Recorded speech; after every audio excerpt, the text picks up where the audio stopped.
speak about the disparities that are there on your remunerations of your CEOs. When you had the other day, the Minister of Finance claiming, I'm not sure how true is it, I think the CEO is here, he'll clarify, that the CEOs of NSFAS salary is above the one of the President. But that is a discussion for another day. Let's go to these ones of SETAs. Apparently, Service SETA, according to that report that we had received, the CEO is earning 6.8 million. MI SETA and MER SETA is earning 6.2 million.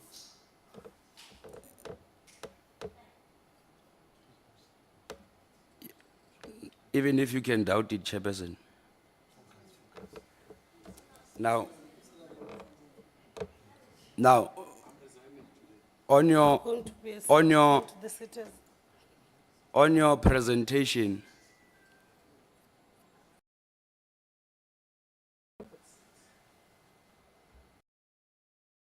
is Mr. Mabuzela pressing the mic again there? Oh, it's just I was denied the point of exigency. The chair. No, my question was on and around the disparities. What are the figures? 6.8, 2.4, it's a discussion, but the reality of the matter is that there are disparities. I would want to check the determination and why, to a large extent, are we allowing such huge gap in terms of disparities? I mean, before us here, when they speak of SETA accounting authorities remuneration, and as per the report here, this document was sourced in this current year. Service SETA is 6.839 million. MIC SETA is 6.2. MER SETA is 6.2. I think I've made, I've given you the two questions, and I was just making reference because earlier on I had some sounds as if I'm not counting or I'm not mentioning the figures correctly, as if I'm from one village there. Thank you very much. No, let me just, no, let me just have the document Honorable Khabo is looking at is not the remuneration of CEOs, but the total remuneration of all board members, including travel and hotels. So what is making reference to that one, not CEOs. Can I then rephrase my question? Yeah. Now, you see, when you begin to engage on issues of CEOs, Minister, you see members of the portfolio rising on defense. This thing must be looked into. It's a discussion for another day. It still boils back. It's something I should pay attention to. Yes, you must. We must have an inquiry. We'll also have an inquiry as a committee on this matter. There seems to be an unholy relationship between some of our members and CEOs. My issue was on and around disparities. What would be the actual reasons for such huge gaps, even if it include the entire board, including their work? Can you just take us into confidence? Okay, I'm not sure about if there are any disparities in terms of SETA CEO salaries. I thought that they are the same, but I can ask either the acting DDG or the CEO of the NSA to confirm. I don't have that information at hand. Yeah. No, Minister. No. Unless you want to abuse my misinterpretation of facts of earlier on. I've rephrased my question. Now that I was corrected, that it's not meant for CEOs. Okay, yeah, but then I wouldn't know the details. I don't know what influences the board's travel and all of that. I think we might have to go deeper into that to give you a clever response. Yeah, we did, I think, NSA presented the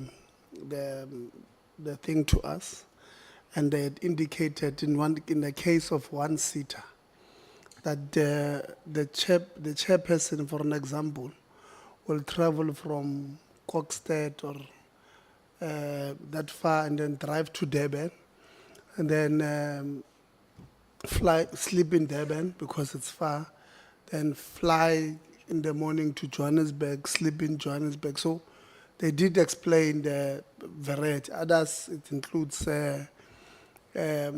overseas travel based on what they would have, but if there's something you want to quickly clarify,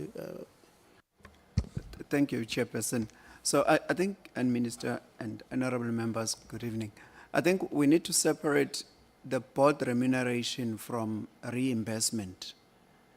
And because those, and for accounting purposes and reporting, they get combined. But if you read further, you'd find that they are disaggregated in terms of what purpose that was for. So there are those that are for reimbursement and those that are remuneration. Like in the case in point the chairperson is mentioning. But they must still be reflected to say they were for whose benefit. So Maybe- in the respect of the salaries, the regulations on the appointment of SETA CEOs and the conditions of service, it says their remuneration would be at the same as that one of the public service. However, it depends when the appointment was made, because we could be both be CEOs, but if he started 3 years back and I only started this year, the cost of living adjustment that takes place during the course of the service would obviously warrant that the person who started earlier be adjusted. So by the time I start, I would be at a lesser notch. There are indeed cases of CEOs that were there before the regulations were introduced. And in terms of the Labor Relations Act, we cannot erode their income and by implementing the provisions of the regulations retrospectively. Thank you, Chair.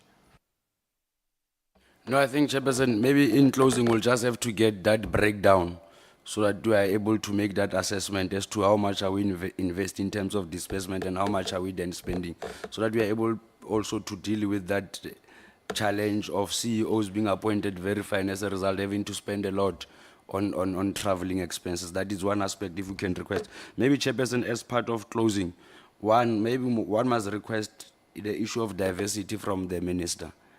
This issue of youth representation on your SETA boards and your councils, it cannot be correct that when young people are in majority in this country, your appointments continues to reflect a reaffirmation of the old age center people in government. We must not accept that thing, and we are going to plead with you as much as the process would be reliant on you on observing key issues like your academic background. It is our firm belief that we still have majority of young people who have the necessary academic background to make a full representation on this, on these boards. And the last issue is that one issue that we had made mention of is how we must then look into this process of it being transparent, especially of these powers that are vested in the minister, not necessarily questioning the powers, but questioning the turnaround time, so that the turnaround time is aligned to the process. Because what we have seen playing out there, it's how we would want to interpret the law based on our own observation, and of which I think to a large extent the law now protects you, and we'll have to look into that as a committee. Thank you very much. thank you very much. Thank you. I think with regards to youth, would really want to do much more than has been done. But I think it's important that honorable members understand that we receive the nominations from business, from unions, from the community constituencies. And so where applicable, we tried as much as possible to take into consideration, people's age. So we worked with what we have. So unfortunately, if we do not encourage organizations, constituencies to nominate young people so that we, consider them, then that's something else. I must agree with you that having just 20% of the people who have been appointed being between the ages of 30 and 35 is a concern. And I think it's something that needs to be worked on into the future. I will look at what the numbers were in the previous term. I know that it was a major concern when we presented the report the previous time. You know, and I'm hoping that there's an improvement. But I think the call is for constituencies to prioritize youth and also to prioritize women so that we're able to achieve the parity that is required. Thank you. Honorable Lonzi. No, thank you very much. I didn't want to Sorry, Chair. You would realize that it's my new sitting partner, so we decided to interject. Minister, just on that, I wanted to ask, before that we can proceed. I wanted to know, Minister, with regard to the question, as you say, they're applying, do you think that should we rather codify the skill, this particular thing of diversity in the Skills Act, or should it depend on your ministerial discretion? What do you think is best so that we're able to have it compulsory rather than that? Thanks. Well, I mean, it depends. You know, there are SETAs where we had 80% nomination being men in terms of the accounting authorities. And I think you will check, we didn't appoint the full complement because, you know, I couldn't live with myself having to do that. And we're hoping with the further advertisements, the constituencies will, you know, will consider, you know, nominating young people. Yes, we should consider that, whether it lies with the minister or it lies with the legislation should compel, so that if it doesn't balance, we should take it back, you know, so that's something else. But I think measures have to be taken. Just as an example, Chairperson, one of the unions, you know, nominated 5 people, and all of them are men. All of them are above the age of 35.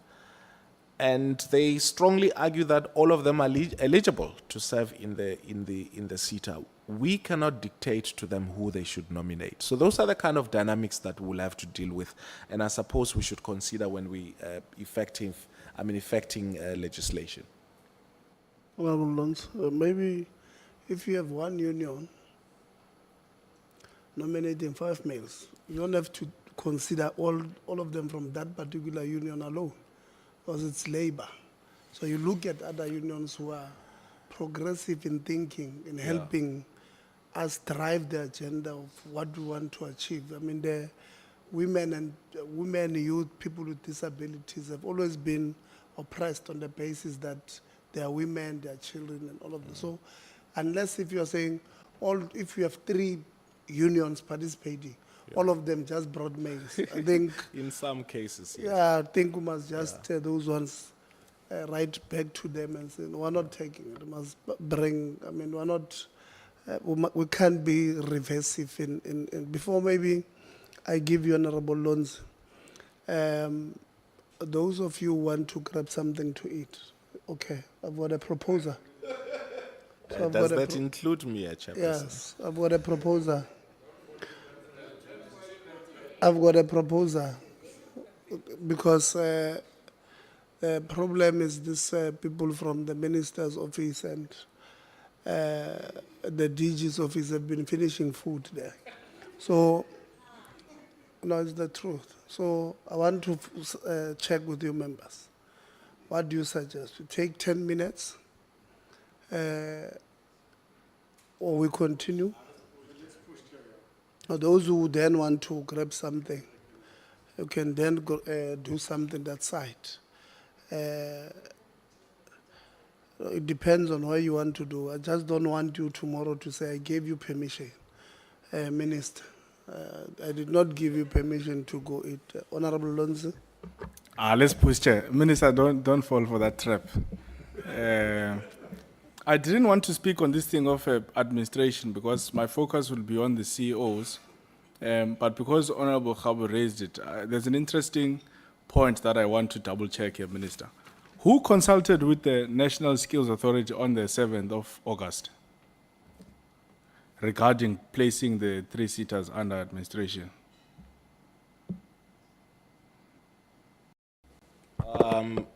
What do you mean who?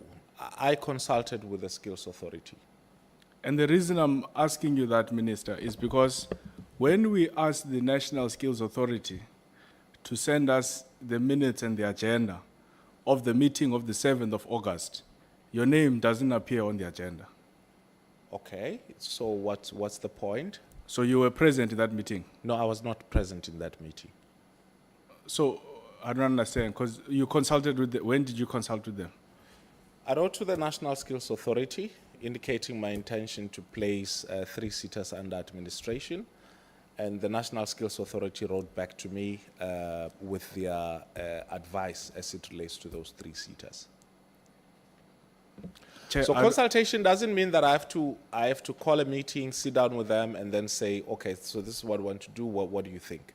So consultation means that I've solicited their views, which is in this case what I did was to write to them and say to them, this is what I'm looking for. You wrote to them on the Do you 7th of agree with- August. I don't have the details. I'll have to check the specific details when I wrote to them and all of those things. So you've never set a meeting with the National Skills Authority as minister? No. Okay, whilst I move to the other points, When can, you, okay, so I had a meeting with the chair and the chief executive officer of the NSA on more than one occasion. Yeah. so consultation for you is writing a letter and then receiving a response to the letter. It's not sitting an official meeting with the National Skills Authority or the SETA, and then you tell them of the reports. The Minister of Finance has given me these reports, then you have a formal meeting with the National Skills Authority. You don't consider that to be consultation. According to you, consultation is you send for example, if we wanted to consult the minister, we'll send an email to you, you respond to us, and we consider that to have been consultation. Well, I mean, as they say, some meetings can actually be correspondence. I think that what I'm required to do is not the form the consultation should take, but is that I have actually satisfied the requirements of the law. Okay, that I've when I solicited move on, their Minister, views. Thank can you. you ask your team, which I believe is here, to please try and get the letter for us that you claim you sent to the NSA as part of the consultation, We so can that check we can get the date. We can check that. Yeah. Now, I'll come back to this point. What is your understanding of a transparent process, Minister? Transparent process. Yeah. I don't understand. That's Let's a say very you want vague question. to appoint someone, or maybe let's bring it closer to home. Let's say you want to appoint a CEO, and for you to appoint a CEO of? a CEO of any entity. Okay, it's fine. Let's bring it to the SETAs. Yeah. Let's say you want to appoint a CEO of the SETAs. Yes. What is your understanding of following a transparent process in that process of appointing? I don't know if I'm required to. I think the Act stipulates the processes I should follow, and I followed those processes. No, I'm not. Sorry to interject, Minister. I don't know how disre- transparency applies here. I'm not disrespecting your apologies, Minister. Yeah. It's just that we've got limited time, so I Okay, want us to be all right. interactive. I'm not asking you about what you did. We're still coming there. I'm saying you are, as a minister, you are given a task to appoint a CEO. And in appointing the CEO, you are required, you want to follow a transparent process. Just quickly, what is your understanding about following a transparent process in appointing a CEO? Honorable Lonzi, unfortunately, I'll have to be specific because, firstly, I'm not required by law to be transparent in the context within which you raise. That's why No, I said, I'm not asking So what I don't know you're what's required. I'm I'm just asking you, Minister, what is the definition of a transparent process? Like I'm still coming to the requirement. I'm still coming there. I'm saying you as a minister, the people of South Africa are saying, okay, maybe let's move away. Appoint a CEO of NSFAS. And in appointing the CEO of NSFAS, please follow a transparent process. What is your understanding as minister of the definition of following a transparent process? Well, the definition is that I must follow what's in the law. That's as far as I'm concerned. What are the step-by-step stipulations in the law? And if I follow what's in the law, I deem to have satisfied its requirements. And I have not been asked before to comply to transparency. I don't know what it means in terms of the appointment of someone. Minister, I'll come to your legal because I think you are trying to play with words here. Because it's a very simple question. What is a transparent process? Like I don't think it's something that needs you to go, around. But I'll come back to you, Minister. I'll come back to you on this point. Legal of DHET, what is your understanding of a transparent process?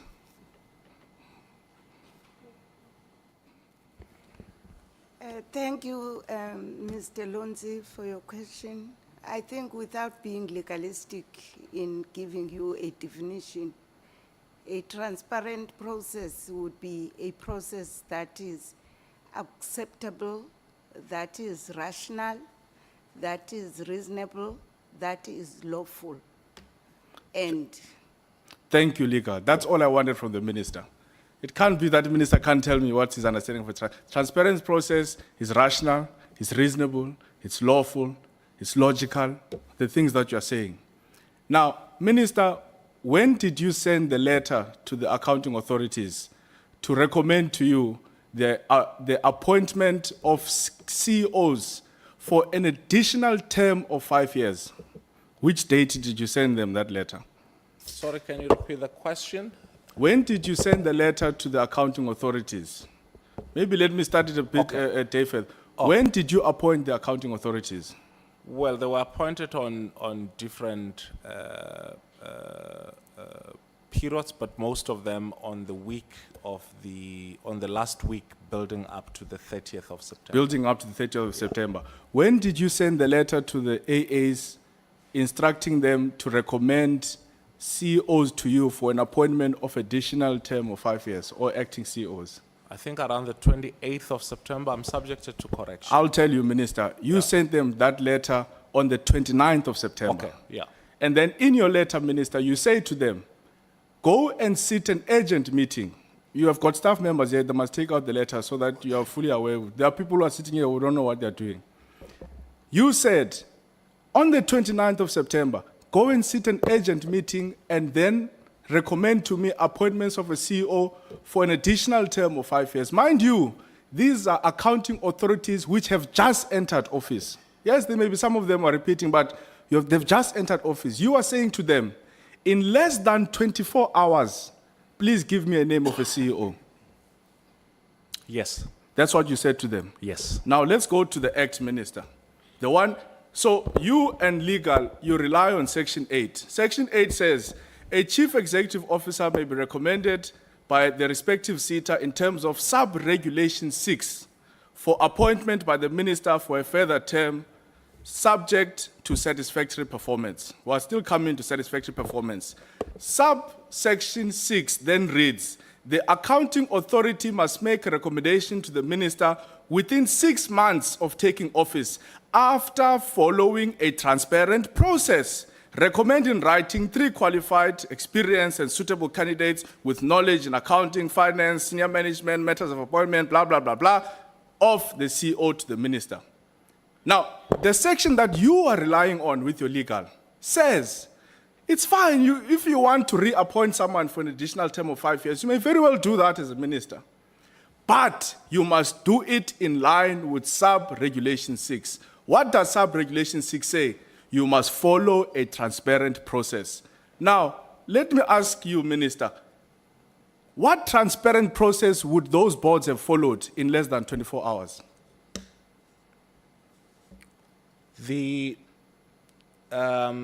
So when I started, I indicated that we appointed the accounting authorities under completely different conditions which were not under of any of our choosing. And just as I faced the pressure to make sure that the accounting authorities are appointed on the 30th, by the 30th of September, they also had the responsibility to make sure that they, And I know, Minister, last time we had this problem. I hope you don't feel like I'm disrespecting you. I'm No, only no, no, doing it's not this for pressure. disrespect. Yeah, yeah. It's not disrespect. I don't- but I don't think want it's you to give me important that context. I'm allowed to respond. Because you've already given us that Yeah, context. yeah. I mean, it was but- in your yeah. presentation. So- My question is, the act is saying you must, even if you want to recommend CEOs to be CEOs for an additional term of 5 years, you must follow a transparent process. I asked you, can you define to me what's a transparent process? You went to town, you didn't give me a definition. I then went to legal. Legal says it must be reasonable, it must be rational, it must be logical, and all of that. Then I say, how do you send a letter to a board that has just entered, by the way, to make an appointment of a CEO for an additional term of 5 years, and this name must be submitted to you in less than 24 hours? Which process could that board have followed that is transparent? So, Honorable Lonzi, there has to be a distinction between two processes. The first one being, who do we recommend for reappointment, or rather not even reappointment. I think the Act and Regulation speaks for further appointment, which is the incumbent CEO. And what the accounting authorities is required to do is to make an assessment of the performance of that particular CEO, and on the basis of that, make a recommendation. One meeting, Minister. I believe that the accounting authorities were given reasonable time to be able 24 to do hours. so, and that if they were unable to do so, they would have indicated that they are not in a position to do so. Let me come to you, legal. Since you, legal of the department, you gave me a definition of a transparent process. Which transparent process could these boards have followed in less than 24 hours? New boards that have just entered. Did they sit an 8-hour meeting where they went through all the reports of the SETA? What transparent process could they have followed? Honorable Lonzi, in this context, I would imagine that transparency would depend on the diligence of the AA in doing their work. If they want to go through all the reports within or overnight and working like we are doing right now and be there for the whole day, then obviously the transparency would have applied because they would have gone through all the processes that they need to go through them. There are no time frames that would have applied in the circumstances, because I would imagine that each case has got to be treated according to the facts of the case. Thank you. Askisa Honorable Lonzi, so I think this is linked to the submission I made earlier. So I'll tell you what happened. Two things happened, Minister. You are correct in your assessment that Dr. Nkabane had left you with a mess and you had to catch up because time was expiring. And that was not a circumstance. I have said no such things. And because I think time you was need not to on your- indicate if you are saying that and I am without saying putting that it for in my sure. mouth. Thank you. But Sure. you are saying the circumstance was not of your choosing. So I agree, it was not. And you knew very well that come 30 September, the employment of these CEOs would have lapsed, that they would have ceased to become CEOs. And it is on the basis of that, that under the pressure which you identify yourself, that you quickly had to appoint the boards and then give them 24 hours to reconfigure themselves and give you the recommendations of CEOs. But you also knew that even if their recommendations came on the 30th, that you wouldn't have concluded the appointment process yourself to align with the expiry of the 30th of September, because you would have only received the recommendations of the 30th of September. That is number one. You are deviating from the question. I thought you are following up on his question. No, the question is on the process, on the diligence. So I'm there about the reason why. So I'm there, Chairperson. I agree. Honorable Lonzi is speaking about there's no way in 24 hours there would have been a due diligence that was followed. And so the point I'm making here is an expansion on why there was a risk of that due diligence not being followed.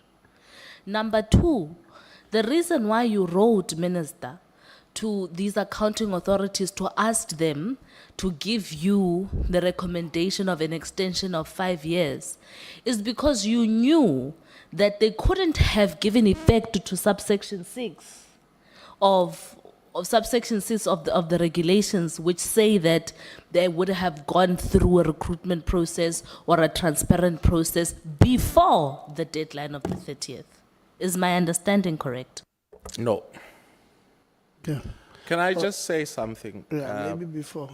Okay. I didn't know any of those things. And I think what we're disregarding here, Chairperson, is that all the SETAs made recommendations and varying recommendations. Not all the SETAs recommended an appointment of the incumbent CEO. So that's yes. And secondly, that so from the 25th of August on or about, we open up the nominations for a further, I think, 7 or 15 days for accounting authorities. We start considering all of this towards the middle of August, and we work throughout August into the 12th of September, where we inform all the SETAs that these are the accounting authorities that they need to consider for appointment.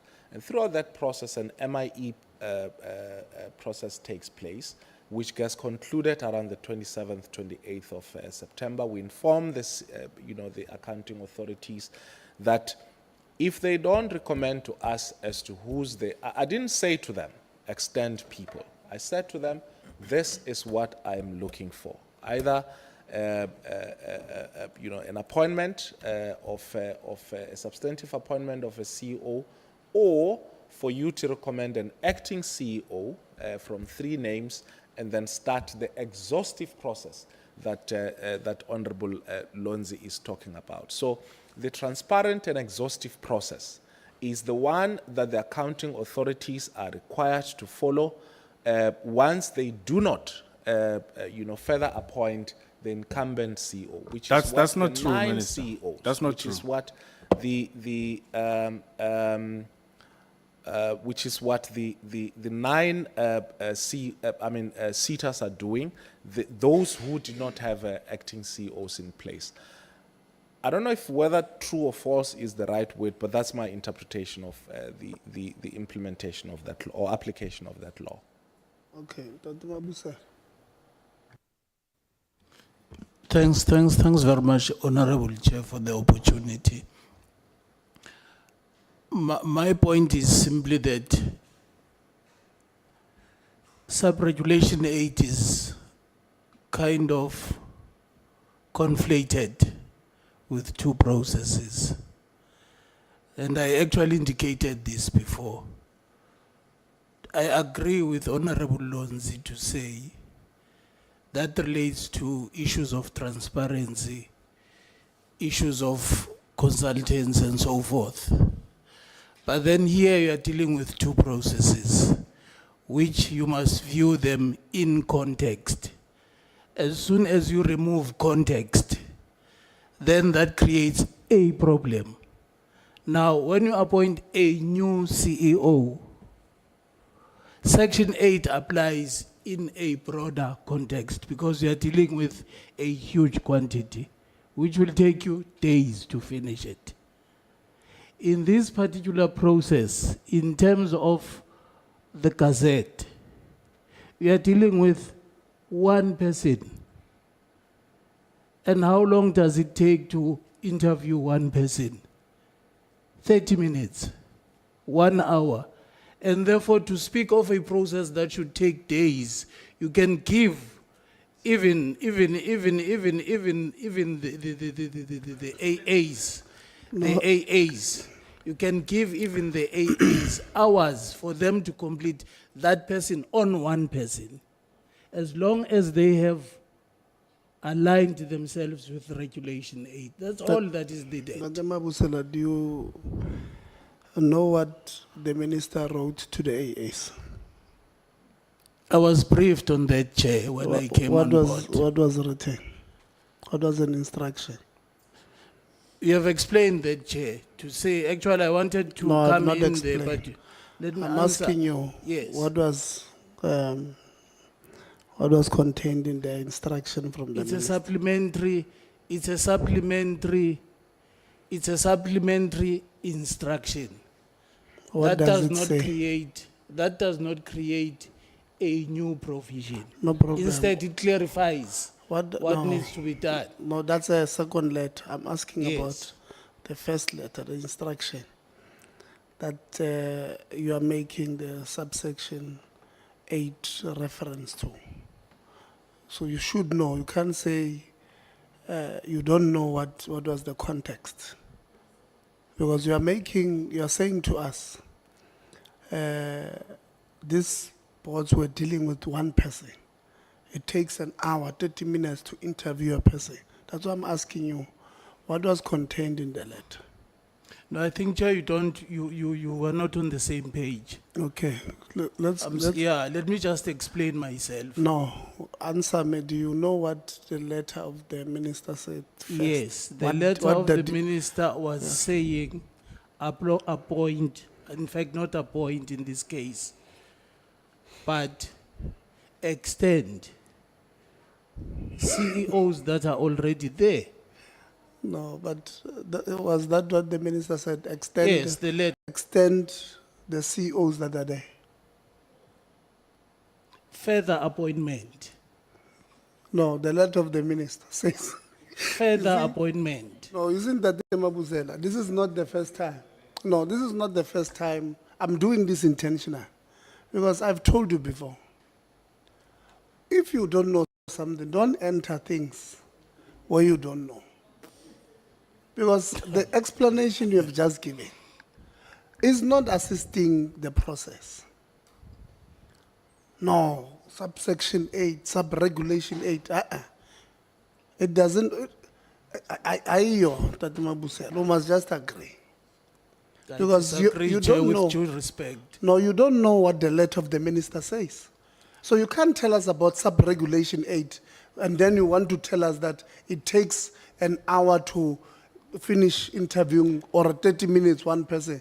There was no interview in the instruction of the minister. That's why I'm asking you if you know what is contained in the instruction letter of the minister. Chair, the instruction of the minister was simply saying the AAs must perform their primary function.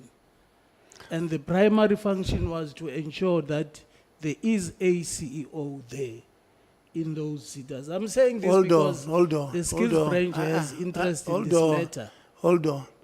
And those AAs, if that's what the minister wrote, those AAs said, and both the minister and Advocate Kuta said, the minister had to rewrite to them. If that's what you are saying, that was the letter of the minister, then you are saying they are misleading us. No. Because you are not listening to me. You are saying the letter said, go and make sure we've got accounting of officers. That is what those people did. But the minister then wrote back. It was just explained now. Wrote back to say, you did not understand the spirit of my letter or the content of my letter. Precisely, Chair. That's what I'm saying. No. That's what I'm saying. What are you saying? Hence, I'm saying what Honorable Loans is saying by invoking the issue of transparency. He is using that provision What in a provision? context that explains as though we are dealing with a huge number of applicants. No. Whereas this process is simply saying, for further appointment, there's only one person whom you consider there. But You I'm don't telling you- consider 30 people and a really That the affliction Mabusela, of no, time Now there. you are wasting our time, honestly speaking. You are now wasting our time. Because the minister just corrected that. That is not what he said. You want us, you want to test us on something that is really unnecessary. Unnecessary. Suppression, Chair. You are, Nadamas Musala, you are wasting our time. You want to mislead us here. You don't know the contents of the letter. You don't know it. There's an instruction of what the minister says. And I've asked you, I don't know, many times. And the reason I was asking you is because this is not the first time I say to you, you are not part of this process. You know, to say I don't know, because you are not part of the process, it's a very noble thing to do. But Chair, in spite of whatever, I'm the acting TDG Okay. for skills. So you know. range. And therefore, these things are within my purview. Yes. And the fact of the matter is that, Chair, if I may be given privilege, in to do terms what? of the South African law, Yeah. we are equal in front of the law. Yes. We are all equal. And if you lie here, I'm not in lying. front, no, you are. In I'm front just- of this law, we must then use section 17, subsection 2, because we are equal before this law. Chair, that's not Those fair. who That's purge not fair. in parliament, lie in parliament. That's not fair. No, what is not fair? That's not That's what fair. I'm saying. That's not fair, really. Chair, I just wanted to assist so that maybe the minister can assist us. Maybe this time the minister will be decisive. No, To read this point that he's saying the minister said, which was, because we can't dilly-dally around this matter. no, we'll deviate. That Mabusela was just speaking something he doesn't know. I don't agree, Chair. The minister must help Can you us. just, okay. All right. Thank you, Chairperson. So the 6 months window that Honorable Lonzi is talking about applies from AA appointment in terms of, and it's not linked to to the COs who were incumbent. The COs who are incumbent, the accounting authority considers them in terms of a further appointment based on their performance, and they make their own assessment. And as to whether they had sufficient opportunity to do that or not, that's something else. But I suppose the fact that I received a recommendation from the accounting authorities, 9 of those, in terms of further appointment of the CEOs, means that they've applied their mind. I've got no reason to doubt that, unless if we want to put that to a test. And then so as I said, then the 6 month, the 6 months window that you spoke about, that the accounting authorities have to follow, is when they are involved in the substantive appointment of a CEO after having recommended, an acting CEO. So basically, that's No, I know that one, Chair. I'm not talking about the appointment of an acting CEO leading to a substantive position. Okay. I am saying, even when you want to recommend the reappointment of the current CEO, you ought to follow a transparent process. Because even the letter you write, Minister, which Tati Mabuza clearly never read, it says here, or, so you give the option of the acting CEOs, and then you say, or, submit a recommendation in terms of sub-regulation 6 and 8 for the appointment of the current Chief Executive Officer for a further term of office ending on 31 March 2030. I know the law very well about the acting. What I'm saying is that in your reappointment of these 8 CEOs, I'm not talking about the acting, I'm talking about the 8 who have now been given an automatic, essentially an automatic extension in being CEOs for 5 years.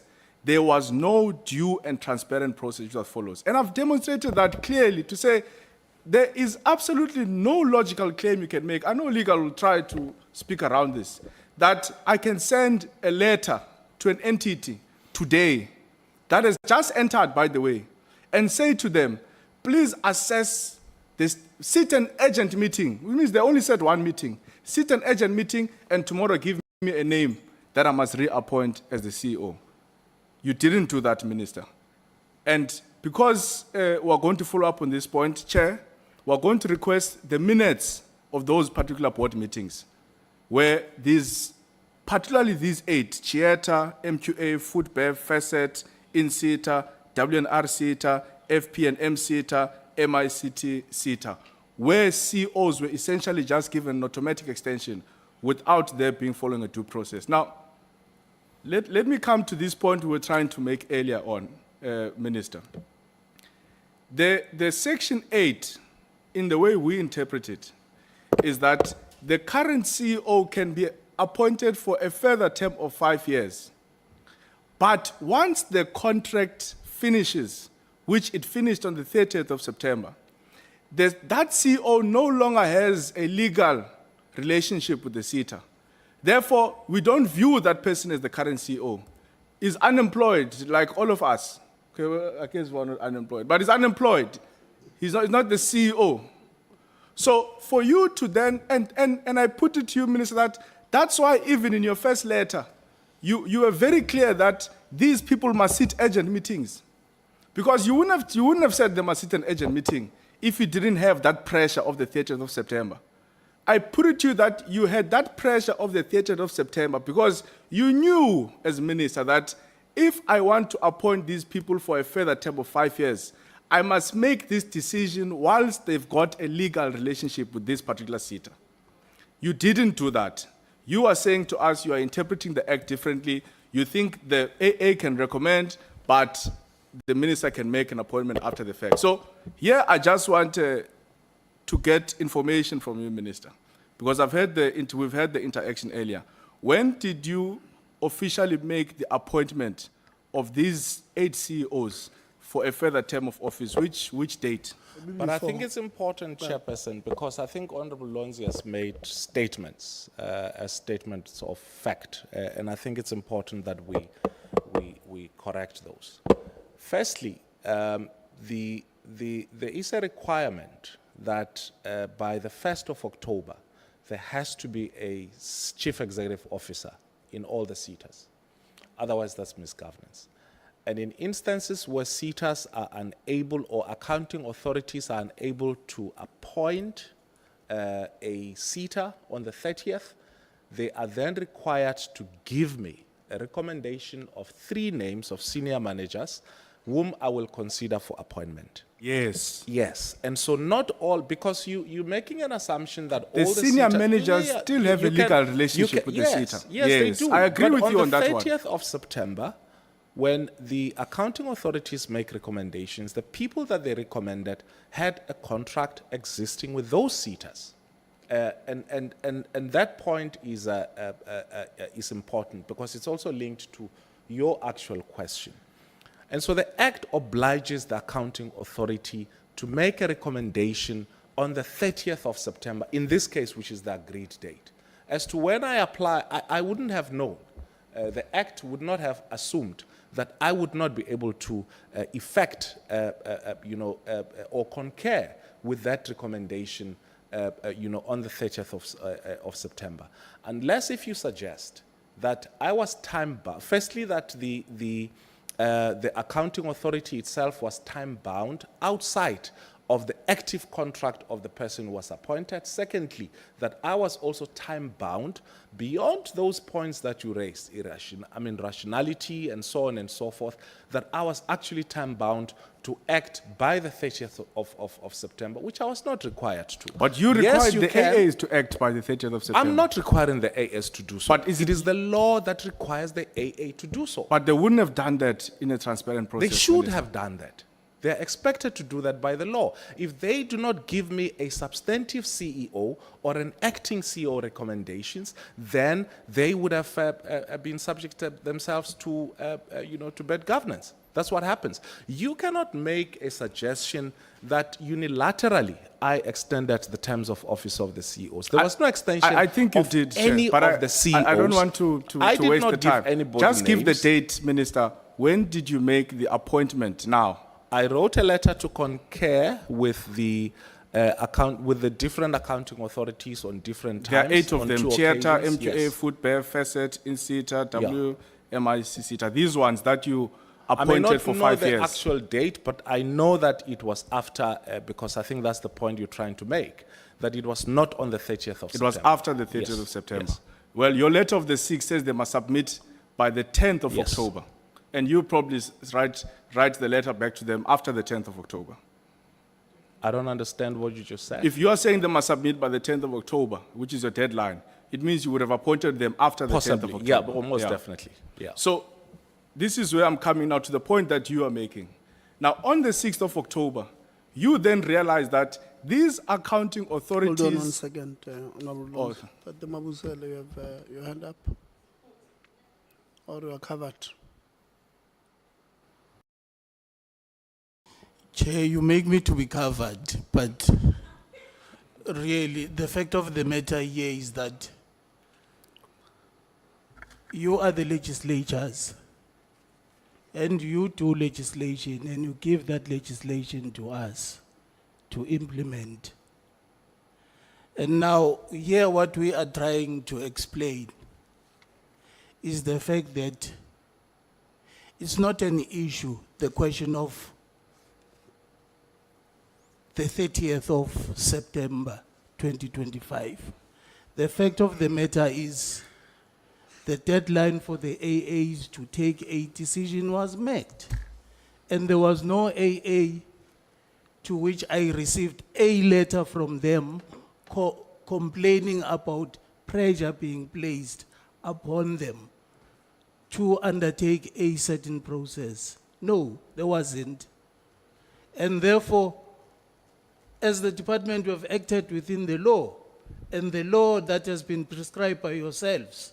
That's why I'm saying to Honorable Lonzi, the fact of time here, time affliction is Chair, I not, hope you not have really... paused my time because I don't know what It's this not- gentleman is talking about. I'm talking about the 6 months. The 6 months of the appointment of CEOs to say within 6 months. Those are new CEOs. Yeah, And let's here leave it. we are talking about the you're not listening. the So right the- term, Tate Mabusela, you're not listening. Honorable Lonzi is talking about 7 or 8 CEOs who were, to use the correct word, what is it? Further term. He's talking about, so leave 6 months. 6 months doesn't appear. He does not talk about those things. He's talking about this one. that's my argument, Chair, to say, No, let's leave it. Yes. You have won it. can you get my argument to say why I'm quoting that? I'm simply here making a contrast to say, if I am a minister,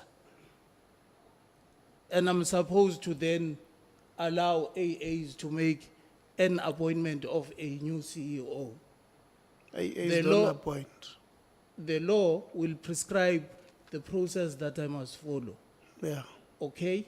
And there I would expect a huge number of applicants. That's not the process that Section 8 refers to in this case. Section 8 in this case refers to further extension. That does not include a huge quantity of people. And therefore, to come and argue No, about point of the order, Chair. 30th We're of just being September, abused here. by 30th of just September, it's ignorance of not someone who fair. should. I'm not talking about a big number of people who are applying. I'm saying to you, even Section 8 says it must be read in line with Section 6. And Section 6 speaks about a transparent process. I don't know why you keep talking to me about 6 months, Because I've already clarified to the minister that I fully understand who the 6 months refers to. The 6 months refers to if you put an acting CEO and the AA wants to go on a fully blown interview and advertising process or finding a substantive process. That's where the 6 months comes in. I'm not talking about 6 months. I'm talking about these 8 who have now been reappointment for the further term of 5 years. So please, Chair, I want to continue. Which actually made the I don't know deadline. what this gentleman is talking about. Chair, let us beg for your protection from this member of the department. He's really abusing this committee and us, and it's abusing our time. We've been here since 9. Maybe he doesn't mind. We mind. Please protect us, Chair. I just have one quick question. Minister Manamela, Agrikwena alatile Ntate Mabusela wherever he was and decided it made sense to appoint him the DDG, acting DDG for skills development. How did you get to that decision? Ngempela, because like for us, we're sitting here now. It's part of the questions I would have asked with my time. But the fact that your own DDG, responsible for skills development, is having a submission about what is what and what is not what, that is in stark contradiction to your comprehension, how do you then expect us now to have confidence in your consideration of Ntate Mabusela? Let alone the fact that we still want to know what happened with the investigation on the 1.3 million NSF. Do you want me to respond to that, Chair? Okay.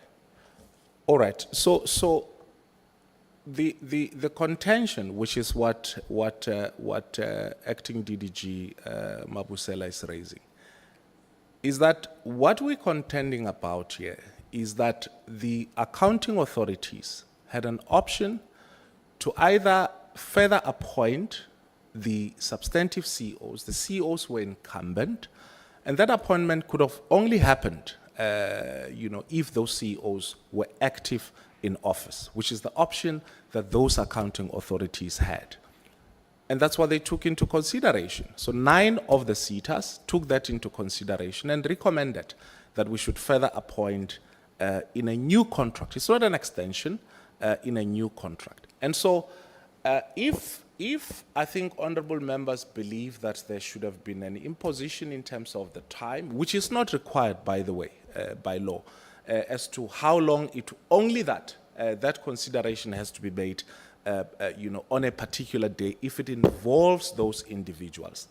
As to the rest of the other SETAs, I think the process is unfolding, and I think we will deal with that process when we get the reports from the SETAs. I maintain that in order to ensure that we have stability in the governance of the SETAs, on the 1st of October, we had to have either an acting CEO with a substantive process to appoint a proper CEO put in place, or what the other SETAs have done, which is to recommend that we further appoint the SETA, the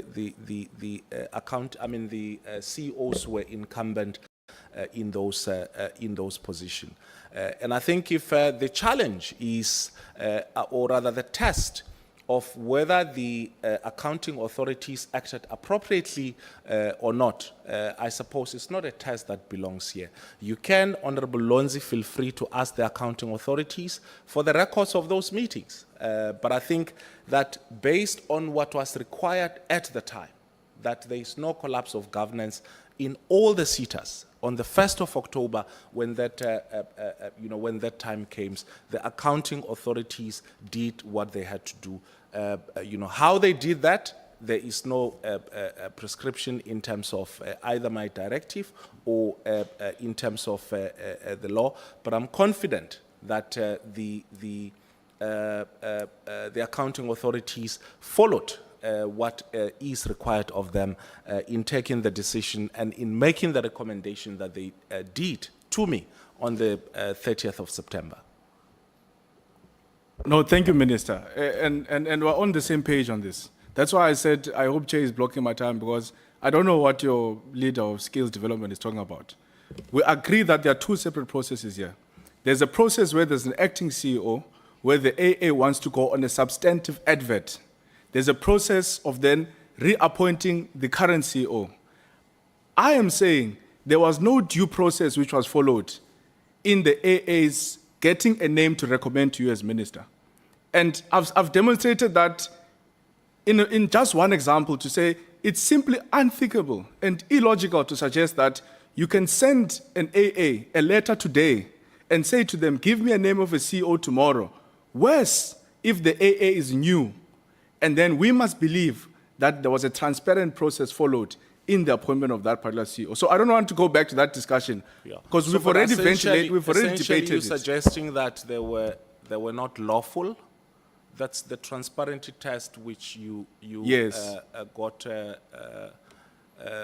the advovo here to tell us about. You are suggesting that they were not lawful, that they were not rational, that they were not ethical, and I forgot. Absolutely. And all That's of that's that. what I'm Well, I suggesting. mean, And I'm saying we've had that debate, and I was moving on to a new topic now. well, if before. it's a debate, then Yeah. that's fine. Well, I'm making that claim, and I'll advance it, and I won't rest until I take.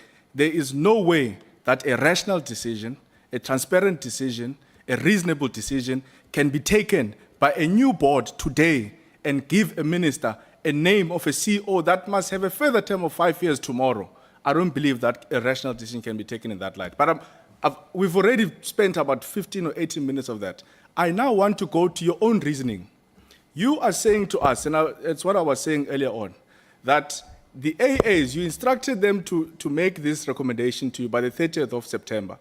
You then discover on the 6th of October that the recommendation they made to you was essentially unlawful. Am I correct in understanding you? Can you repeat that? And you wrote to them on the 29th of September. You gave them an instruction. They then fulfilled that instruction, inverted commas, by the 30th. Yeah. You then discover as minister on the 6th of October, at least that's when you write back to them, that actually what you did is not what I asked you to do. What you did is unlawful. Yes. You agree with me? Okay, so and this is, I think, in the case of just 2 of the SETAs, which have recommended that, well, I think there's more, I'll just have to get, but there were SETAs which had recommended the incumbent CEO for acting. And I think if my memory serves me well, we can verify this. I think that included the ETDP SETA, CATH SETA, Food and Bev SETA, probably one or more other SETAs, which had recommended the incumbent CEOs as part of the 3 names. that you Apologies, gave. Minister. Again, it's because of So- time. Yeah. You've already explained that context to us. Yeah. I am saying you give a SETA an instruction on the 29th of September. They didn't follow the directive, And yes. therefore, that decision was unlawful. Because your letter says to them, I wish to clarify that this approach is not consistent with the provisions in the Skill Development Act, Yes. read together with regulations. Therefore, what those SETAs did by the 30th of September, me and you agreed was unlawful. Yes. It was unlawful.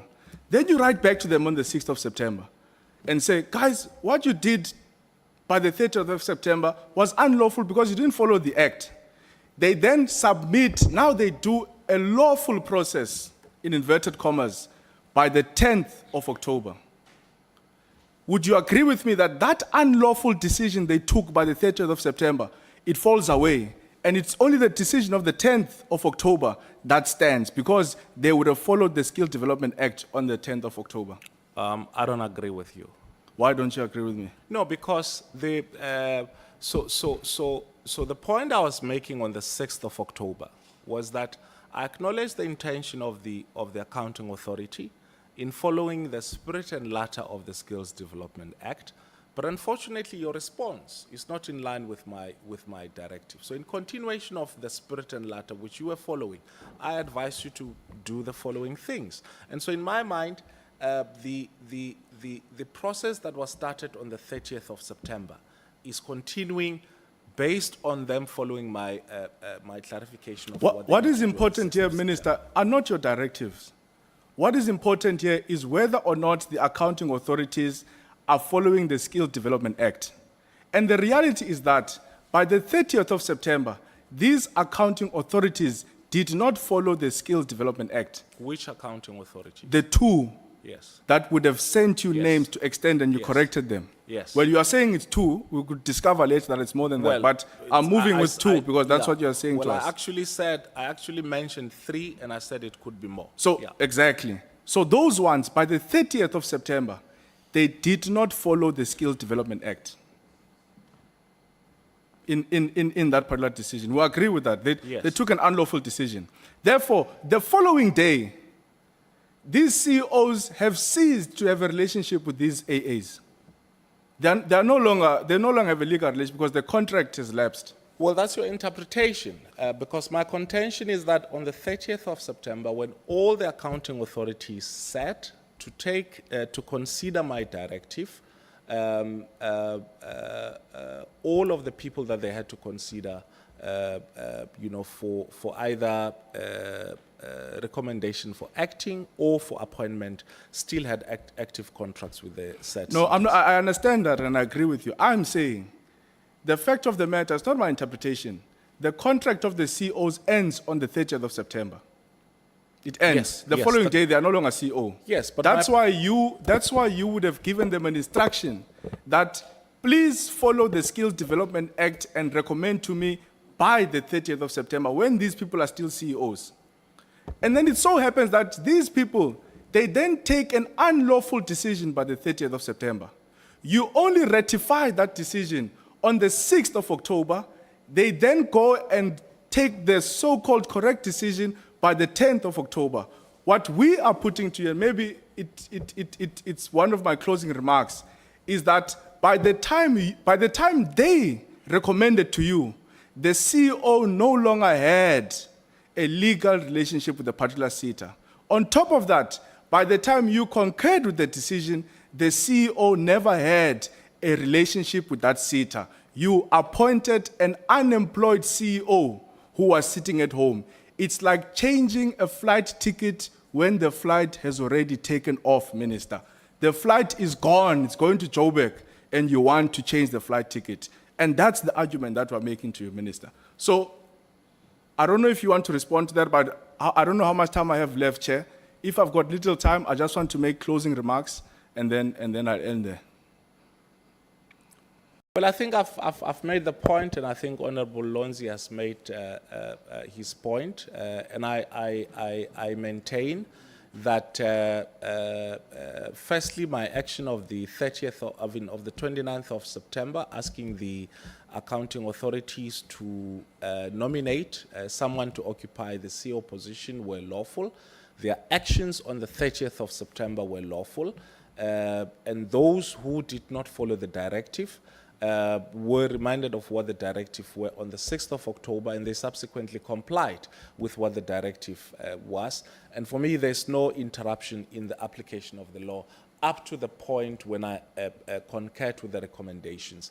What the Act requires, and I'm going to emphasize this more than I have to, is that the recommendation for the reappointment had to be made at a particular point. There is no requirement. I mean, I think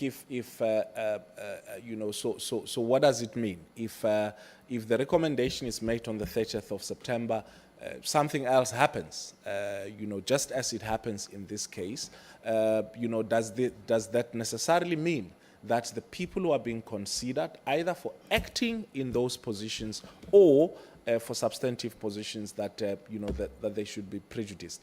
I believe that as per the required by the law, I believe that I've acted as per the requirement, and similarly did the accounting authorities. And I think if you've indicated that you will ask the accounting authorities to furnish you with the minutes to satisfy yourself if they've really applied their mind, and I think the same applies with the rest of the other processes. Thank you, Chair. In closing, Chair, would like to request that the department, because the department performs oversight over the AAs, the department must submit the minutes of those board meetings which took place to take the decision that current CEOs, the 8 CEOs or 9, must be reappointed for a further term of 5 years, because we believe that that decision was unlawful. We believe that that decision did not follow due process. We believe that that decision did not follow a transparent process. The minister even admits before this parliament, says, I didn't have to be transparent. Those were his words. We can go back to hindsight. He No, says, I don't think we'll that's go true. back to I don't hindsight. think that that's true. I'll record the video Yes, and send it please. to you. Yeah. The minister says, I'm not required to be transparent. And it's a reflection of what the department did, because the extension of the current CEO's terms of office for an additional term of 5 years was not transparent. There was no public consultation, there was no advert, there was no shortlisting process, there was no There's no recruitment process, requirement, there Chairperson, was for us to none of conduct that. any public consultation. And what we are as, seeing, Honourable Chair, Lonzi I'm making indicated. my, In fact, all the requirements you mentioned are not required. I'm making my We've closing met remarks. all the requirements I'm making as my per the closing law. remarks. The minister is going to have to calm himself down. The decision that the department and the minister took was unlawful, and we are going to follow the matter up, because there is no South African who can believe that a new board that has just been appointed can be given an instruction by the minister to recommend a CEO to be appointed for 5 years. We're not talking about an acting CEO here. We're talking about someone who's going to be a CEO for 5 years. And this board takes this decision in one meeting in less than 24 hours.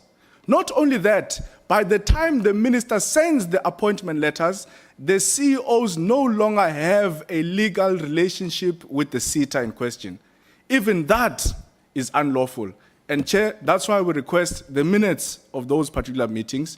We request the letters, because in your letter that you had sent to the minister, Chair, you asked for this legal opinion. It was not given to you. You asked for letters that were signed by the minister. They were not given to you. The minister says he has never seen a legal opinion. The department, the legal, says, no, there is a legal opinion here. The minister says, I've not seen the legal opinion, but I believe that I acted consistently with the legal opinion. How do you know you acted consistently with a document that you've never set your eyes on? So can we please get those particular documents as well? And I can tell you now, Chair, what we tried to fix with the former administration is re-manifesting itself now. I don't understand why the minister can't just say, guys, even if he wants to bring back these current CEOs, why can't he just subject them in a competitive process, in a transparent process, even if they come back? Why can't they apply like every other South African, be given an opportunity, open it up? Why must they be appointed at night in less than 24 hours and they are given additional 5 years without a transparent process? We submit. Thank you, Chair. Thank you, Chairperson. Firstly, what we must indicate is that the practice of appointing incumbent on the basis of their performance is not new. That it is practice, it has happened in the public service. This is also not the first time that CEOs of SETAs were incumbent, their contracts were renewed, and that the same process that have followed in this regard is the same process that previous executive authorities have followed in appointing, CEOs, and that there's nothing untowards, and that if the competence of the people in question is in question, that process can be unfolded. And I think as it relates to some of the documents that Honourable Lonzi is asking for, we will look at specifically what those documents are and furnish those. But I'd like to correct also certain misstatements which are attributed to me in this meeting. Firstly, I said that I have never asked for legal advice on this matter. And I've stated the reasons why I've never asked for legal advice on this matter. And I place that on the record. Secondly, if we did not take the action which we took, under the circumstance which we took this action, there would have been collapse. And I think that we were within, our right, within the law, to take this decision. It has got nothing to do with lack of transparency. It has got nothing to do with, being influence in any other way. I believe that this decision can stand the test of law. And just in as much as you believe that we, might have acted wrongly, I believe that we followed the law in its spirit and letter. Thank you, Chairperson. No, thanks, Chair. I had my hand up before you, sorry. Okay. No, Chair, maybe mine is not necessarily to reiterate what Honorable Lonzi has been advocating for, but maybe just to deposit on the same point. Minister, for the mere fact that you concede that there are some SETAs that have done mistakes, at least 3, and there could be more, that's your words, in terms of the process. Honorable Lonzi was registering the fact that that 24-hour period that you had given the new accounting authorities was not adequate to do due diligence, transparency, and ethical exercise in terms of ensuring that the final product, being definitely extended 5-year term, could have not been reached in 24 hours if, obviously, by looking at the performance, you're looking at a performance of a person that would have served 5 years, and you're doing that in a span of 24 hours to give another 5 years. So that is his point of argument on this particular matter, which we agree. So for you then to say others would have made mistakes, but you believe that that 24 hours was adequate, is certainly what we do not agree on. I think I just want to emphasize that particular point as I gathered it. Thank you, Chair. Yeah, thank you, Chair. Yeah, it's on the same point of the phenomenon of the extension of a term of office for incumbents not being a new thing. I agree with you, it's not a new thing of extending based on satisfactory performance. But you can't make that argument for in-SETA and MICT-SETA on audit outcomes alone. In SETA, for the financial years 2023, 2022, 2023, they had a qualified audit. 2023, 2024, qualified audit. 2024, 2025, qualified audit.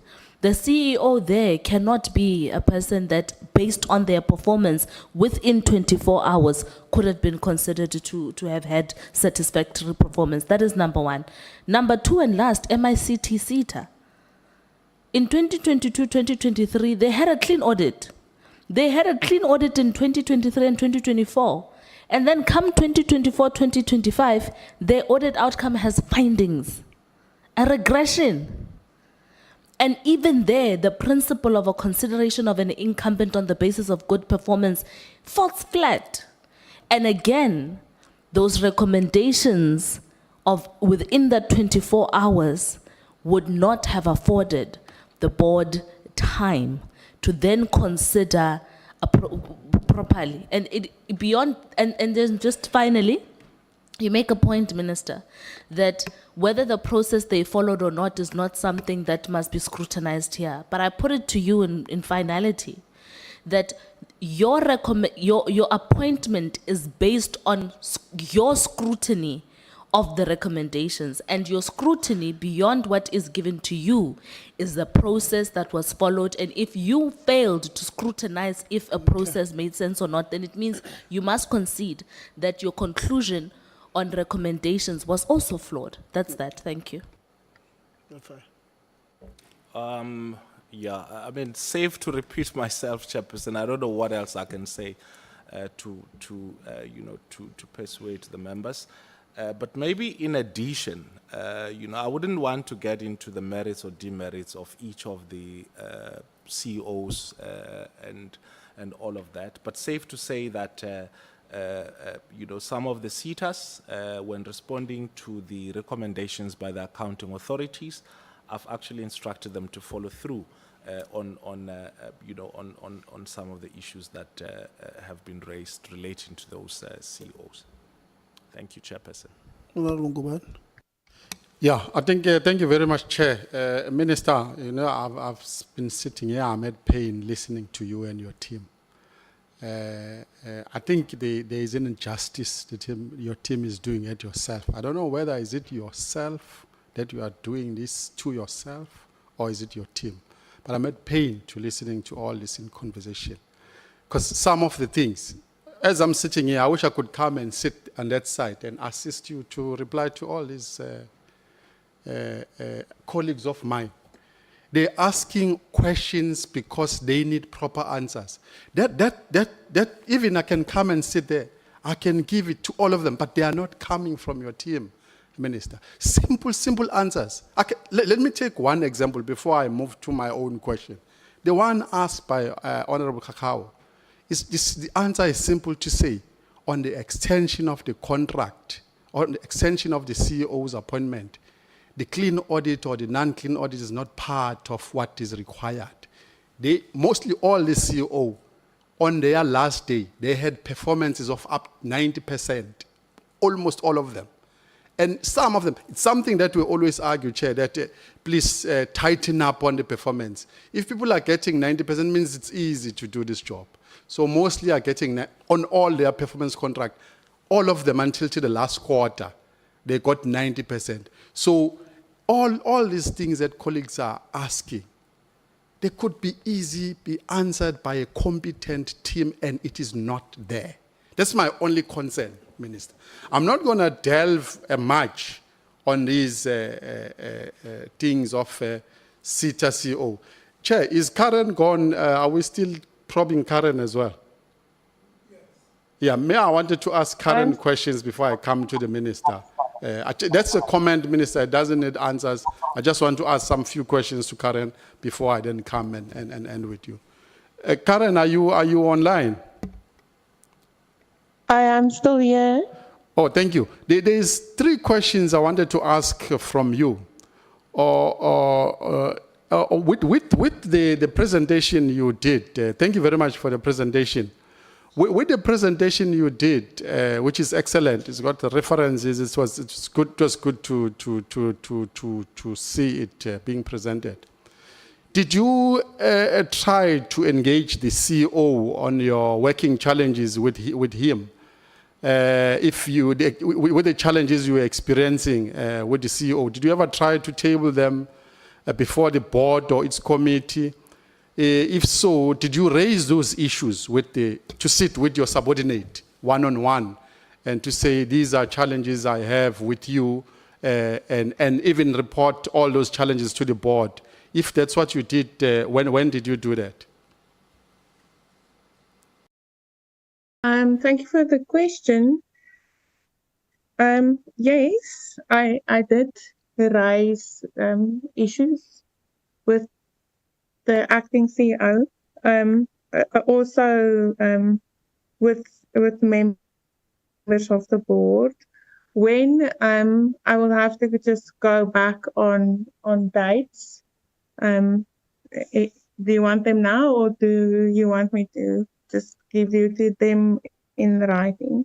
Are they long? If they're long, I think you can give it in writing. I thought it was just going to be few of them. But if they are long, then you can give them in writing. Okay, I'll give them to you in writing, sir. Okay, second question. If I've listened clearly in your presentation, in your opinion, the acting CEO was not performing or not taking instructions according to what I've heard, if I've heard you clearly. So there was a lack in your subordinate to take instructions and performing. Did you brought that to the board so that the board can then look at this CEO who's not performing and remove him or take some certain action, because he's acting as we speak. He can be sent back to the, what you call that, NYDA. Did you look into that? Because this is just an acting CEO. Did you brought that to the board to say, I have a challenges here, and then let's act on this? Because the person the acting CEO is not even appointed, he's just acting, was recommended from the NYDA.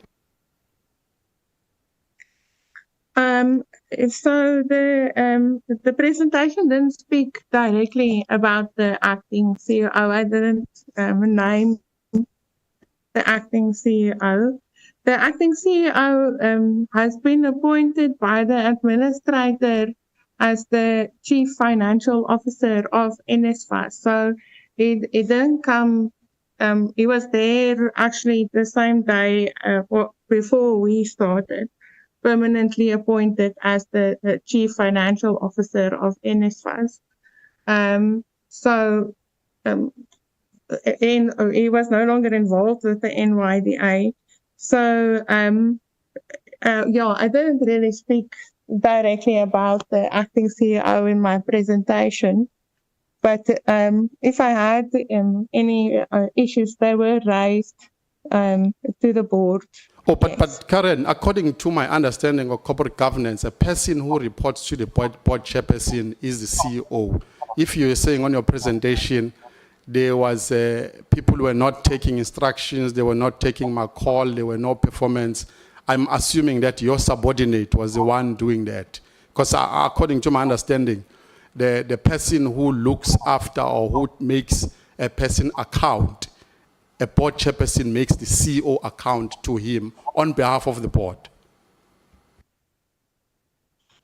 Yes, the CEO does account to the board chairperson on behalf of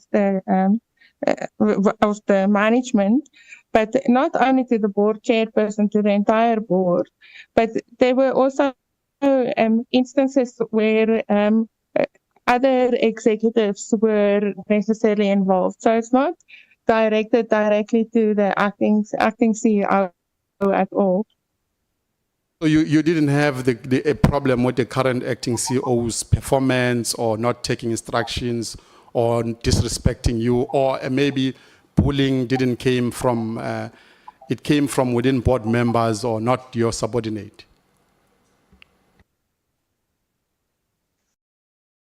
It's very difficult to really say how I perceived him, versus, and like I said in my slides, somebody, one person's effect is somebody else's hero. So it's my own perception, right? So, and it's again not just directed towards the acting CEO. That's why I didn't mention names specifically there. Okay, because on my assumption, if you are a board chairperson and then there are people who are bullying you, who are disrespecting you, who are not taking instructions, my assumption was that it's your subordinate that you're supposed to work with it correctly. But if you say it's not the CEO, let me move to my last third question. Your resignation, we started to read from the media. Did you send it to the media, or when it was sent to the minister, it got leaked to the media? Who leaked it to the media? Or I don't know who leaked it to the media. I sent it to the office of the minister only, and then before, I think even before the minister got the hold of the email, it was in the media already. So I don't know. You don't know who leaked it? But it wasn't probably I myself. want to ask the minister from there onwards. You don't know. On your side, nothing was sent to the media? No, I sent a statement to the media saying nothing. Okay, all right. My last question. Okay, no, I think I'm fine, Karen. Thank you very much. Ne? Okay, thank you. Thank you. Okay, the minister, you didn't leak Karen's resignation letter to the media. Can I confirm that? No. Okay. All right. No, he's sure. Yeah, I think, Minister, from my side, with the SETAs, unfortunately, I've got huge experience on these things. I wouldn't want. There are some questions I want to ask. There were lines on 2CO that says It says subject to AA. I don't know what does it say. Let me quickly read it correctly so that I can quote what I'm talking about. It says with condition on the incoming AA. With those two CEOs, what is the condition on the incoming AA that is still outstanding? Because my understanding, the process of fully fledged appointing a new CEO, that's why there is this 6 months acting. If you didn't do, if your predecessor didn't do injustice to you, you'll have that 6 months of advertising and doing all the processes, recruitment, interviewing. But you came, that 6 months was already been eaten up by whatever process that was happening before. So now you had this period that is small that you have to rush to comply. The process of advertising and recommendation is different, especially on the AA for recommending the extension. That one we understand. So what I would like to know, with these two, which says something is still outstanding to the AA, what is it outstanding? And then the other one, for those... Specifically which two, Honorable Member? Yeah, there is one on your presentation. Let me quickly read to it. It's in SETA and FACET. It says, with condition on the incoming AA. What are those conditions? Okay. So, with regard to both SETAs, there were issues that were outstanding, which may not necessarily have interfered with the appointment of the CEOs substantively, but which I, as the minister, do not have the power to probe, which could only require a competent accounting authority, to probe. So I've asked the accounting authorities, to probe those matters and give me a report. Let me give you an example. So the CEO of FACET, I think there was a big dispute when the accounting authority's term lapsed, that they had asked for concurrence from the then minister to take disciplinary action. And what the then minister did was, instead of concurring, she then advised that the new accounting authority will have to take up that matter. So that's the context. So they will have to take up that matter and then give me a report in that regard. So which means these two were not recommended for No, they were recommended. They were recommended for reappointment. They were recommended for further appointment by the accounting authority. And as I said, that I then asked them, based on their recommendations, to then advise me on how they're dealing with those specific matters. Okay, because I still don't get with condition on the incoming AA. With what is those conditions? So the CEOs have been appointed substantively. So they are CEOs of those SETAs. What the accounting authority is required to do is to look into the matters that have been raised about the CEOs. For instance, like I said, with FACET, I think they Nehau at FACET even wrote to the chair, bringing to the chair's attention, which he brought to my attention, the issues that related to the to the CEO of FACET. Those matters have been referred. That's the issue of the FACET where the previous board. With regards to the insurance, SETA were inundated with some inquiries from one of the training providers, which we've asked the accounting authorities to handle. Okay, now it's clear that it's just matters that are outstanding, but the extension for the next 5 years was done. It's just matters that Yeah. needs to be attended by the incoming. So they'll advise how CEO. they're handling those matters. Okay, all right. And then these ones have been appointed. The rest of the others, what's the status of them? If they haven't been appointed now, Yeah. after 30th of September, ne? Have the CEOs went and stay home now, or what's the status of the rest that hasn't been recommended by the AA, or went through a process of advert, recruitment, interview, and all? Where are they? Have they went, sit home, and know. 3 recommendations? I don't know. We'll say CFO recommended. What's the status of the rest? I don't know. I don't know where they are. You're saying what's their status? Are they still the CEOs in those other SETAs or not yet? Not. Okay. Okay, let me just explain what's happening. So we have 21 SETAs. 3 SETAs are under administration. 1 SETA was not, I think Transport, Education and Training Authority SETA. The SETA's CO is under a different contract regime, so the accounting authority was not required to act in any way. There are, I think, 8 or 9 SETAs which the accounting authorities have recommended that we make further appointment of the incumbents. And then the rest of the other SETAs, there were recommendations for us to appoint acting CEOs because the accounting authorities wanted to go through the 6 months process. They were obviously not, I don't know, yeah. Yeah, I think that's where I'm asking, Minister, that those ones where the accounting authority recommended either the COO, CFO, it means the CEOs, because remember their contract ended. It means they went and their contract has been terminated.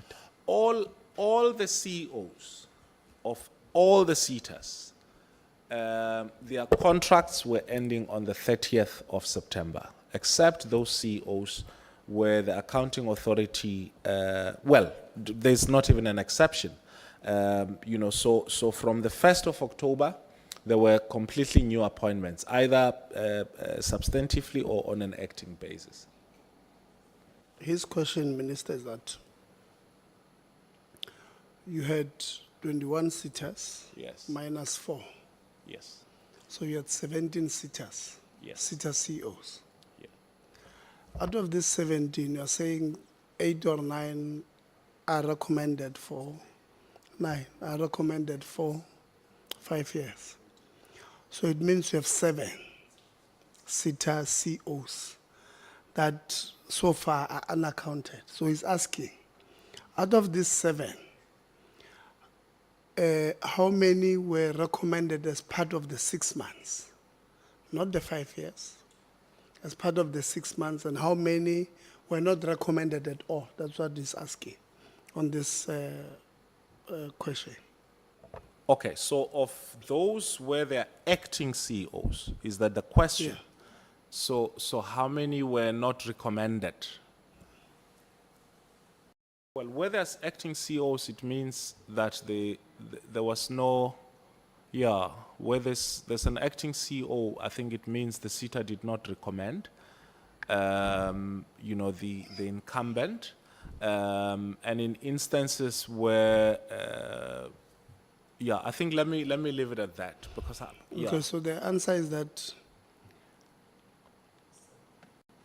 on this 7, all of them did not come back. That's what it means. Okay. Is that, it means That's the they're not- question, Chair, because even 6 months doesn't come. Remember, 6 months has been exhausted already. It doesn't repeat twice, according to my understanding. 6 months was done previously Yes, by the... for the So incumbent. it doesn't count Yes. anymore, it's finished. Yes, for the incumbents, the 6 months ended on the 30th of September. okay. Yeah. No, thanks, Chair. Sorry, Nopal. I think it's a follow-up on a question that you've raised. I wanted to just find out from the Minister the issues that would have now surfaced around the 2 CEOs, I think you mentioned, which the condition or the outstanding issues that the accounting authorities must look into. When did those issues surface? Before they were appointed or immediately after they are appointed? Just so that we know if you ended up taking people that have outstanding issues and still appointed them for the accounting authority to deal with those issues later. So when did those issues surface? To be fair to him, he has already answered that question. He said these were the issues that were ventilated by the previous board, but they were not concluded by the previous board. Now, he said the new board recommended him to appoint them. And then in his appointment, he said, okay, I take your recommendation, but please look into this matter. No, Quebec. No. Yeah, no, I think you are right, Chairperson. I will explain to my youth league the rest. Yeah. You tendal. Yeah, I think I will explain. I understand what the minister is saying. No, I think other than that, Minister, from my side, again, I will emphasize this thing. These are easy explanation. For the moment, Mina, Chair, I saw a letter from outer that says the minister is wrong. What does Gambit say? It says the minister has flouted appointment. I knew for sure that there was something wrong from there. I hate to say it, unfortunately, you tried to cover yourself. My challenge here, Minister, I'm going to repeat again. The incompetent team you are surrounding yourself will fail to explain simple things. That's my challenge that I have around yourself. There's nothing wrong with these things, but the team that you are surrounding yourself is failing to explain a simple thing. Thank you, Chair. I think that's all from my side that I wanted to ask. If the minister wants to comment, I'm fine, but that was just my input. On a lighter note, Chair, Well, I think- the MK must go caucus because Unopala Nomsezana are saying two different things. No, we are not saying two different things. You don't understand it. I can. It's okay. I want a clarity on something, Hold on. which I can clarify from here. Yeah. Yeah, let's not fight. Yeah. Honorable Governor, I'll give you Honorable Governor.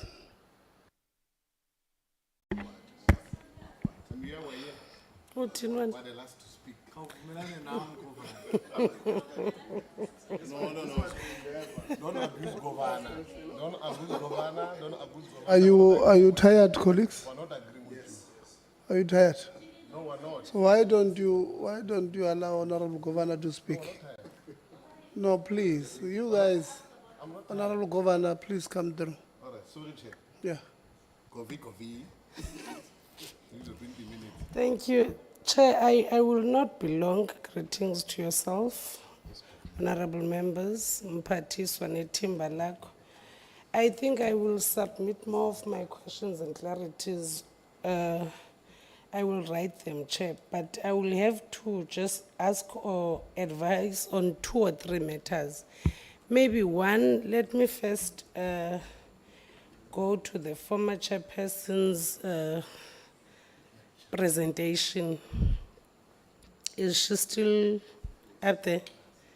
Oh, okay.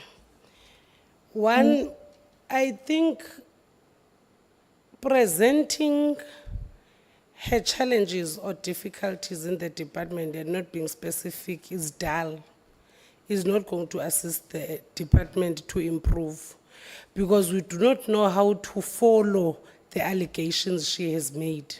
She used big terms and she even referenced them today, but they are not direct to anyone. So we do not even know where to direct questions. We do not know where to find findings. We do not know how to assist so that the next person who comes does not encounter the same challenges she has encountered in the department. Maybe let's beg her to at least be precise on what took place or what transpired, because what she has submitted is very quiet for us to even interrogate. That's why I listened and I asked, why is she given an opportunity to present? Because I didn't know what are we going to say to this presentation, because it's very quiet for my liking. I will speak about two things that I have noted while seated here, Chair. I'm done with the chairperson. We just beg that she writes proper allegations that are directed to someone, because she was disrespected by someone, she was not listened by someone, she was hurt in the process by someone, so she must not generalize. We can't help the situation if it's general. Mphathiswa and the department, I note a gap in our policies. I see a gap because you listen after the interactions that have been taking place. The law or the act is very quiet. What then happens after the 30th of September? It becomes very silent on that. Then how do we judge whether it was correct or incorrect? Because it says nothing. This is where we come in as lawmakers. We need to amend these acts so that they speak into after the 30th or the closing date. Because we can't sit in the room and accuse one another who did right and who didn't, whereas the law doesn't say anything about what then happens after the 30th. So I'm putting this in the department that at least let's work on the amendments of the policy and the act so that it speaks about what then happens after the recommendation or the dates have been closed. Mphathiswa, we are not happy on the issue of diversity. Maybe also, that's why I'm saying I'm only going to speak about the gaps now. The law must be very precise that a certain percentage must go to young people. It must not be quiet, because we know that your hearts are not where young people are. We have observed every appointment does not have young people. So literally it says, when you'll think around your regime and your age group. You think around about the people that you grew up with and you went to school with. So definitely you can never think of SAPCO because you did not go to school with SAPCO. So the law must be very clear on saying, on appointments of chairpersons and CEOs, 30% or 40% must be young people, people living with disability, and LGBTIQ plus people. It must be, and the minority group, it must be very clear. Because if we are going to wait on your thinking, it's going to deprive us, Chair. No young people will ever form part of these decision-making portfolios. No young people will sit there. Because I tell you now, if you look at those elders that were appointed, it's very old people. And young people were there. Young people qualify. Young people can actually take better decisions than some old guys in this room that I've observed today. They can interact much better. So why not give them an opportunity rather than sustaining livelihoods of old people who are supposed to be doing agriculture at home and assisting our children, because they are not assisting the process. I don't want to mention names. Another thing that I would want to comment on is the issue of the DG. You know, the problem of not finding direct responses to questions that are coming from our side is the act of the DG not being in committee meetings. Mphathiswa, u-DG uyaphila xa kufuneke eye kuma-events. You know, when you're going to these ceremonies that you attend, the DG is there. But once he needs to come to a committee, we get a sick note. I think it's a coincidence or something, maybe by Tage or chairperson, I wouldn't know. But it's a bad coincidence that we really need to look into.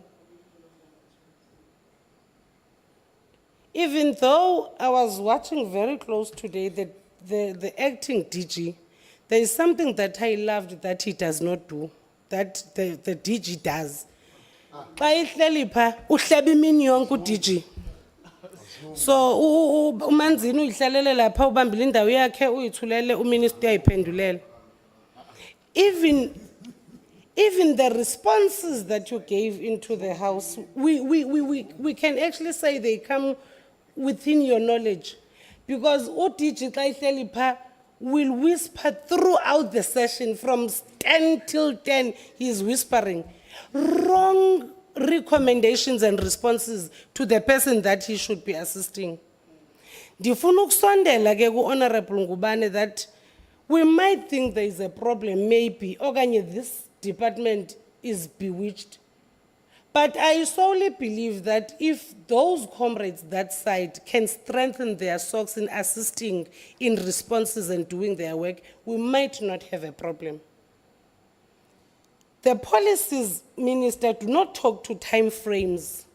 We are looking at the time that was given to the board to recommend, but now we need policies, acts, regulations that will speak to time frames.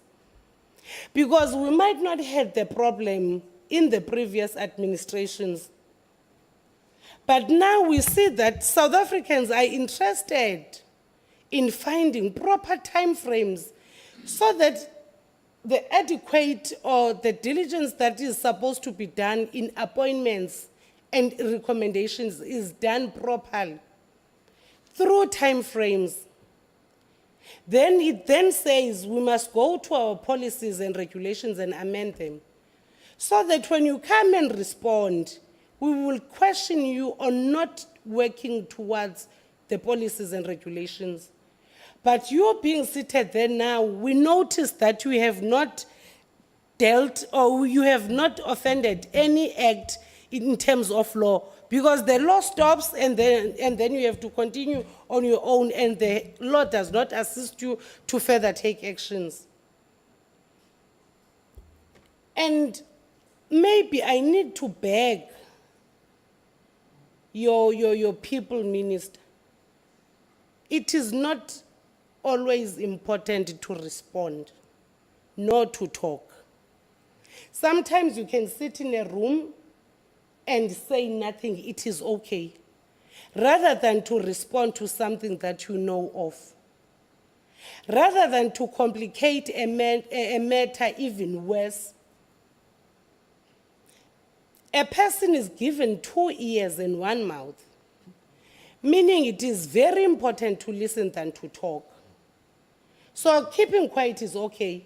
You all don't have to justify things that you all don't know. You can sit there and just keep quiet. Only respond when you are asked a question. Because now you all are found in positions where you are trying to explain things that were not asked, especially not to you. You can just keep quiet and let things be. Let the person responsible for a department or a question respond. Because we have started from 5 up until going to 11, most people are answering things that they were not asked. So you are actually wasting our time. And you are ought to lie because you don't know what you are responding to. So preferable, Minister, when you come in the room where we are seated, have a caucus with your people and be very clear that who responds and who does not respond. Because they are not only making them weak, but they also making you weak because they represent your department. And when they are in tatters, that is why we have these problems we have. Maybe for landing, Chair, the questions I have, I will write them. But maybe for lending, we must emphasize on the issue of NSFAS, especially next year. Beginning of the year, the NSFAS must not collapse. NSFAS must not collapse on us because it is going to be a nightmare. You were presenting the stats that have wider gaps already. So if you start now and it collapses, we are going to be a madhouse, all of us in this room. So, Chair, NSFAS must not collapse next year. Proceedings of universities, TVETs and CETs must go very smooth, and you all must work within the dates that you have presented, but mostly even fall before than to be sorry. I thank you, Chair. No, thank you very much for the comments. Honorable Low. There's a hand. Oh, okay, sorry, Honorable. He also interrupted me, Chair, when I was speaking. So I'm returning the favor. Minister, I was hoping by now your staff members would have produced you with the letter that you claim was consultation with the NSA. So I've just got one quick question, Minister. Do you still stand by your statement earlier on that on the 7th of August, you never held a consultative meeting with the National Skills Authority? Do you stand by that?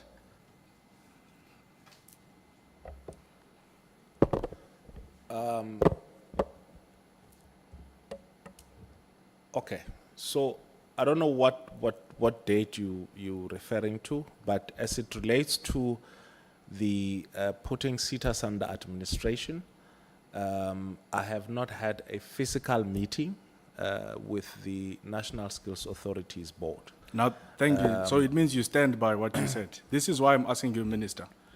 In your answering affidavit to the local government SETA, you say, maybe let me read, I'll read it very quickly, Chair. On 7 August 2025, I consulted with the National Skills Authority in terms of the provision of Section 15(1) of the SDA Act as amended, which clearly states, we know what it says, I won't go to that. Paragraph 89, you say, Minister, during the consultation with the NSA, the business of the day was the discussion of the investigation that was initiated by the National Treasury following the allegations from an anonymous whistleblower consistent with the principles of accountability and ethical governance in the public sector. Is this true? And can the honourable member repeat that? Your answering affidavit to the local government SETA, to the court, says, on the 7th of August 2025, I consulted with the National Skills Authority in terms of the provision of Section 15(1) of the SDA as amended, which clearly states, I won't read what it states, we all know what it states. Paragraph 89 then reads, during the consultation with the NSA on the 7th of August, the business of the day, and I repeat, the business of the day was the discussion of the investigation that was initiated by the National Treasury following the allegations from an anonymous whistleblower consistent with the principles of accountability and ethical governance in the public sector. Yes. What's the point, honourable member? You say you never had a meeting with these people of consultation. Yes, I've never had a physical meeting with the National Skills Authority. You had a meeting virtually. Honourable member, I've never had a physical or virtual meeting with the So National what is your Skills understanding Authority. of business of the day? I consulted with the National Skills Authority as it relates to the SETA in the manner in which I consulted. And I think if there's any other thing that the honourable member wants to take up, I think we Minister, what is your understanding of saying, during the consultation with the NSA, the business of the day was the discussion of an investigation that was initiated by National Treasury? Remember, you said before this committee that you didn't have a meeting with these people. You sent them a letter, they then responded. That's not a discussion. That's correspondence. Send them a letter, but in your court papers, you say, during the consultation with the NSA, so it's something that is happening during, the business of the day was the discussion of the investigation that was initiated by the National Treasury. What is the honorable member trying to suggest? It means these versions can't both be true at the same time. They are mutually exclusive, Minister. It's either you're lying to Parliament or you're lying to the courts of South Africa. Well, yeah, the facts of the matter is as I've mentioned. I have never had a physical or virtual meeting with the National Skills Authority. I'm required to consult with the National Skills Authority. There is no description as to the form of that consultation, and as far as I'm concerned, the affidavit I've deposed before the court was consistent with my recollection of those No, facts. thank you, Chair. And I think that's Thanks, Chair. thanks. I've made my point. Yeah, I was just going to say through the minister, the consultation did take place, but as the minister says, it's not prescribed that he has to come in person. The officials of the department, acting on the instruction of the minister, consulted with the NSA. Thanks. Chairperson, can I come in? So just for clarity, so the minister, so you guys had a meeting and the minister had sent a delegation. Like, make it make sense, because now you're saying there were officials of the department on behalf. So Hlalosa, what happened? What is the manner of consultation that the minister did? Did he pick up the phone? Did you have a video call? What happened? All right. The Public Service Act will inform you that the department and its officials, they serve to support the minister. So a letter was received addressed to the chairperson by the minister, and on the The basis chairperson of the NSA. of the NSA. On the basis of that letter, the item on the consultation by the minister in respect of the taking over of the administration of the SETAs concerned was then included in the agenda of the. So the business of So the day then that the there were- minister is referring so to in the then court there were- paper is the business of that particular meeting, which the department was mandated to go to as part of service to support the minister. Yeah, let's separate, the court papers were not involved here.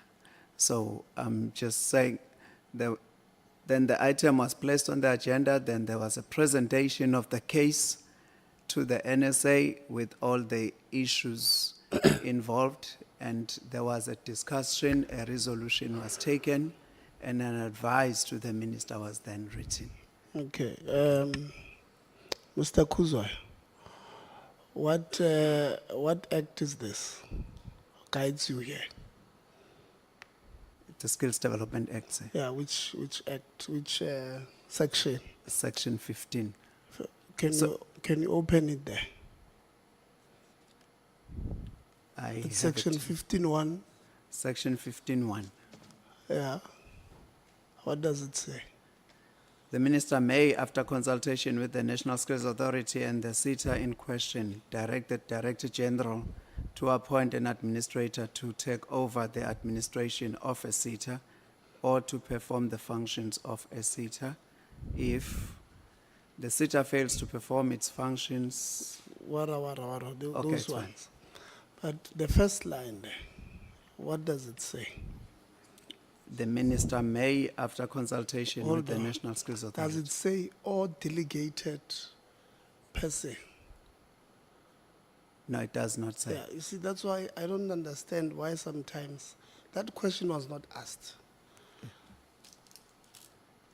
But we enter and give answers that I honestly, I don't understand. Because all along here, we're having a discussion about what the Act says. Now, what you have just said trying to explain. You are in fact saying yourself as the NSA may have sat in an illegal or irregular meeting. Because it's not what the Act says. That 15.1 says the minister and does not say or delegated. So somebody who argues can go and argue and say, the NSA sat in an irregular meeting.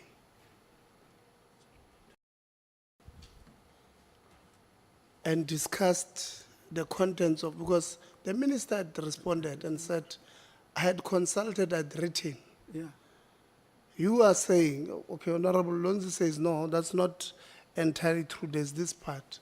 You say, no, indeed that meeting took place, but we had officials of the department. No, even if it's delegated by the minister, the Act does not prescribe, because all along we've been having a discussion about what the Act prescribes and what it does not. So you are now creating a problem for you, and this is what Honorable Ngubane was saying, that there are certain things that I don't know how you colleagues want to explain them.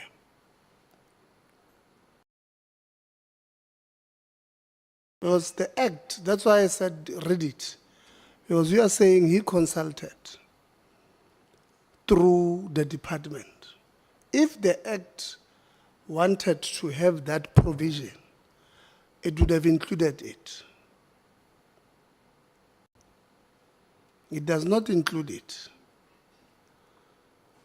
But you want to mention it when, in fact, it was not even asked. Minister, you wanted to say something? No. Yeah, I thought the matter has been closed with Honorable Lonzi, because I thought the question is whether have I consulted or not, yeah. So, thank you, Chair. No, it was closed until that the Kuzwa Chair, opened. sorry to do this, because and you always make this point, that people answer things that they were not asked, and they end up forcing us into another discussion. So, for the record, because he's totally misrepresented what I was talking about, here, I'm not talking about the department. Once the minister says I in an affidavit, he is taking personal accountability. If the minister says on the 7th of August, I consulted with the NSA, and the business of the day of that consult, he's speaking about himself. He would have, if he wanted to say, I sent department officials to go and consult on my behalf, he would have said that in the affidavit. So we're not dealing with that. We're dealing with the minister. In court, he says, I consulted, but in parliament, he says, I sent a letter and the NSA responded. So I just wanted to clarify that aspect, Chair. Okay. Honorable Law. No, thanks, Chair. The students are waiting for answers from NSFAS. We are just on the CEOs, which are quite critical, and I think it's not fair that if we are going to focus, you can sit down, CEO. Yes.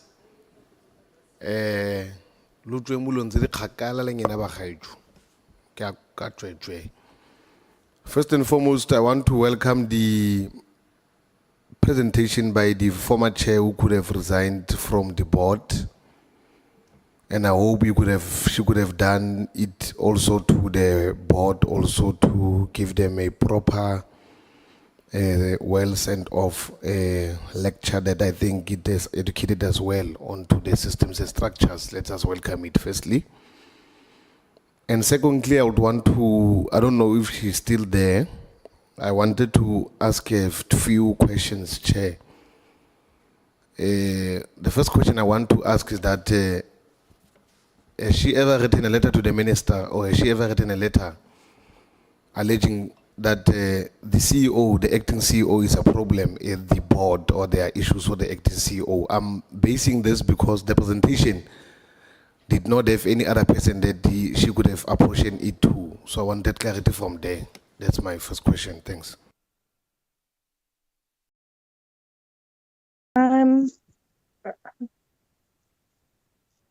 Just repeat the question, please. My question is that have you ever written a letter of complaint against the CEO? Have you ever had an issue against the CEO? Because in your presentation, you did not apportion anyone to be a problem, but you were generalizing systematic issues that you think were deficiencies that could have assisted, if you could have dealt with through your proposals, that you could have cited strongly so.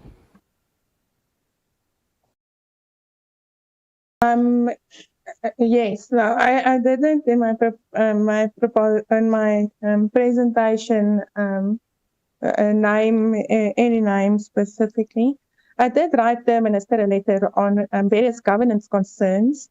I didn't blame any specific person, like you would have also said earlier today. I just raised the issues that, as I did with you today, that I felt that needed to be looked into by him.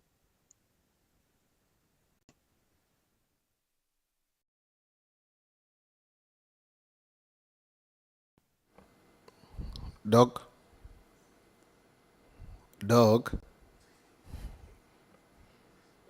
Yes. Yes, are you done?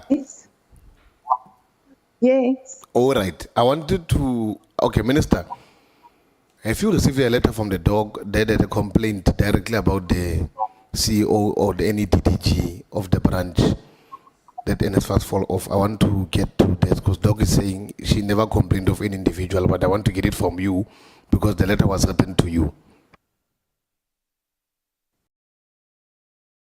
Minister, have you received a letter from doctor before that she could have resigned that that was directly saying that the CEO and the DDG or CEO or whoever are a problem with regard to that? Or did the letter just say in general, in citing all of those issues, these are the issues that we're confronted with? I want to get it from you. Yeah.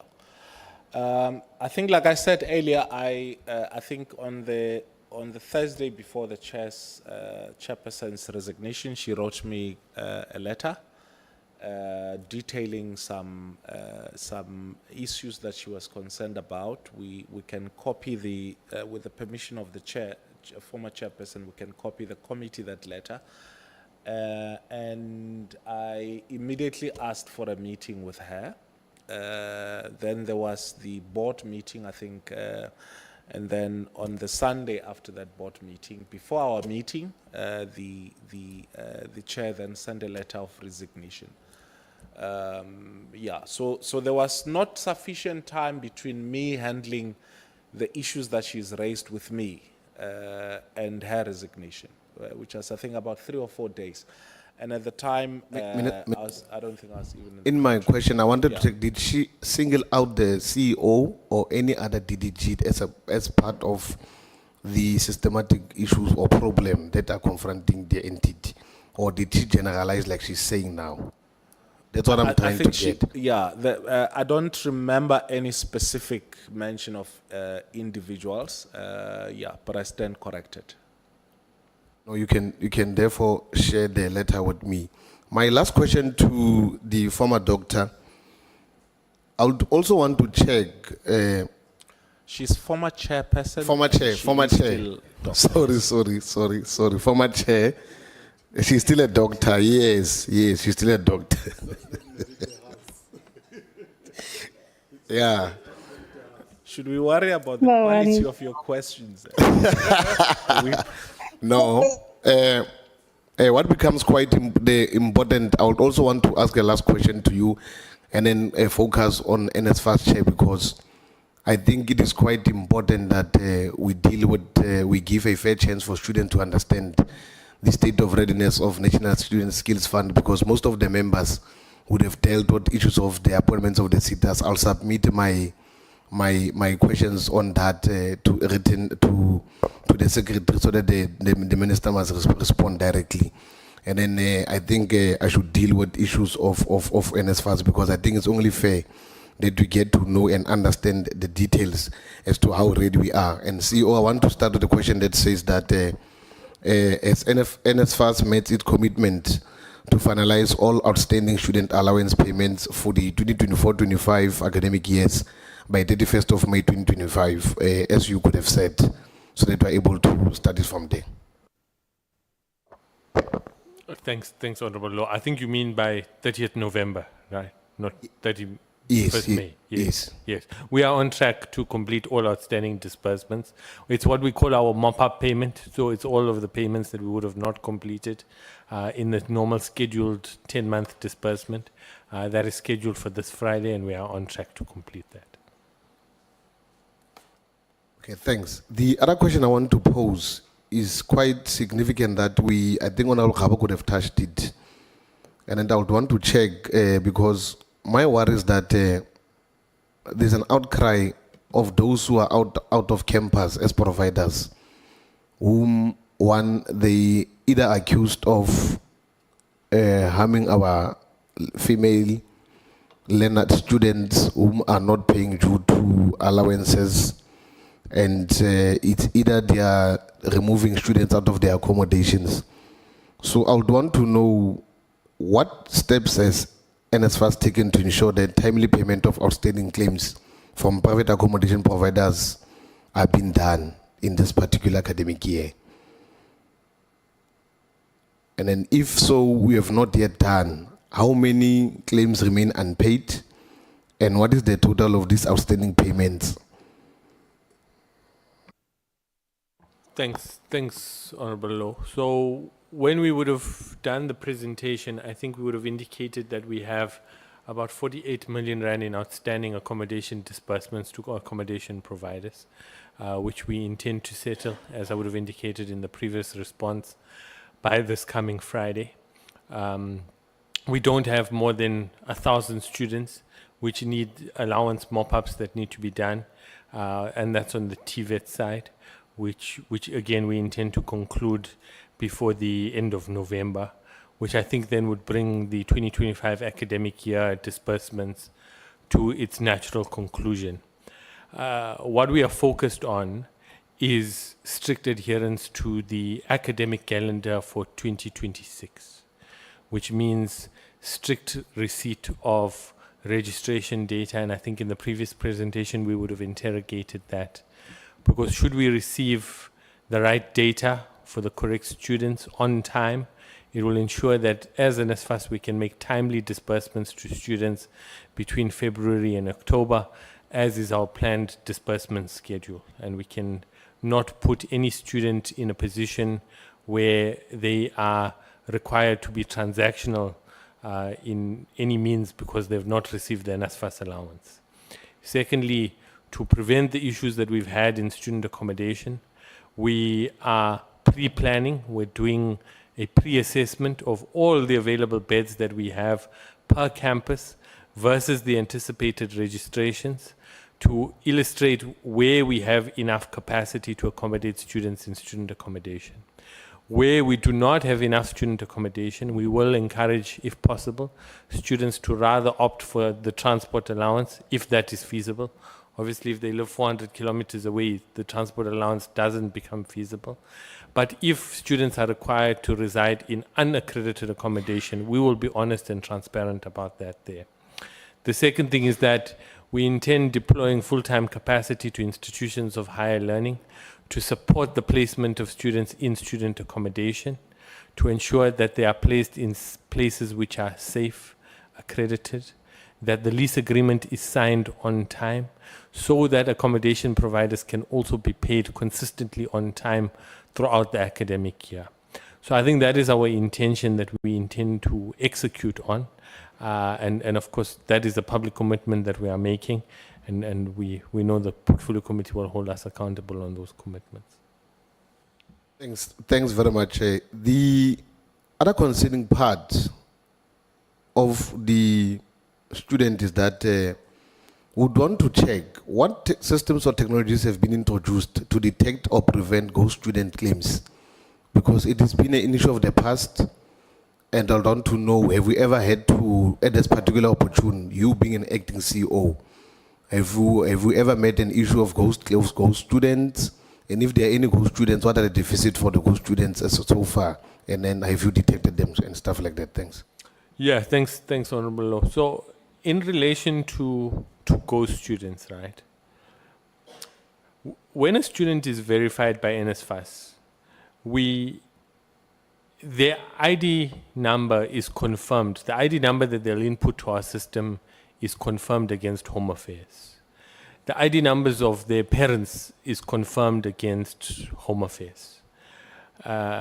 If they cite that they don't know their parents or they're living with foster care, they have to provide supporting documents to that effect. So we are quite reliant on Home Affairs in attributing that that is a citizen of the country that is applying for NSFAS. Yeah. Secondly, is that when an institution registers a student, they equally have to confirm the ID number and link that student to a student number. When we run the matching process with institutions, the ID number of the student confirmed for funding and the ID number of the student confirmed at the institution must match one another. Now, having gone through that process, you would have to defraud a lot of systems or processes to become a ghost student, right? You would have to override the NSFAS system, but equally you would have to override the institution of higher learning system here. Yeah? And you'd somehow have to get those two systems to match one another, having overridden them both. I'm not saying it's beyond the realms of possibility, but there are significant controls in place to prevent that from happening here. Equally, there are similar controls over when a student can input their banking details and how they can amend their banking details in nature. Yeah.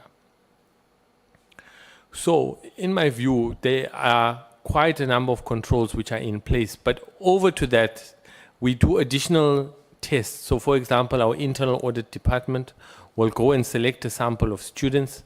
They will ask them to present themselves at financial aid so we can test whether the students that we are funding actually exist. They will be asked to come with a proof of their ID, so we can also check that the ID numbers on the system match the IDs on the ID document here.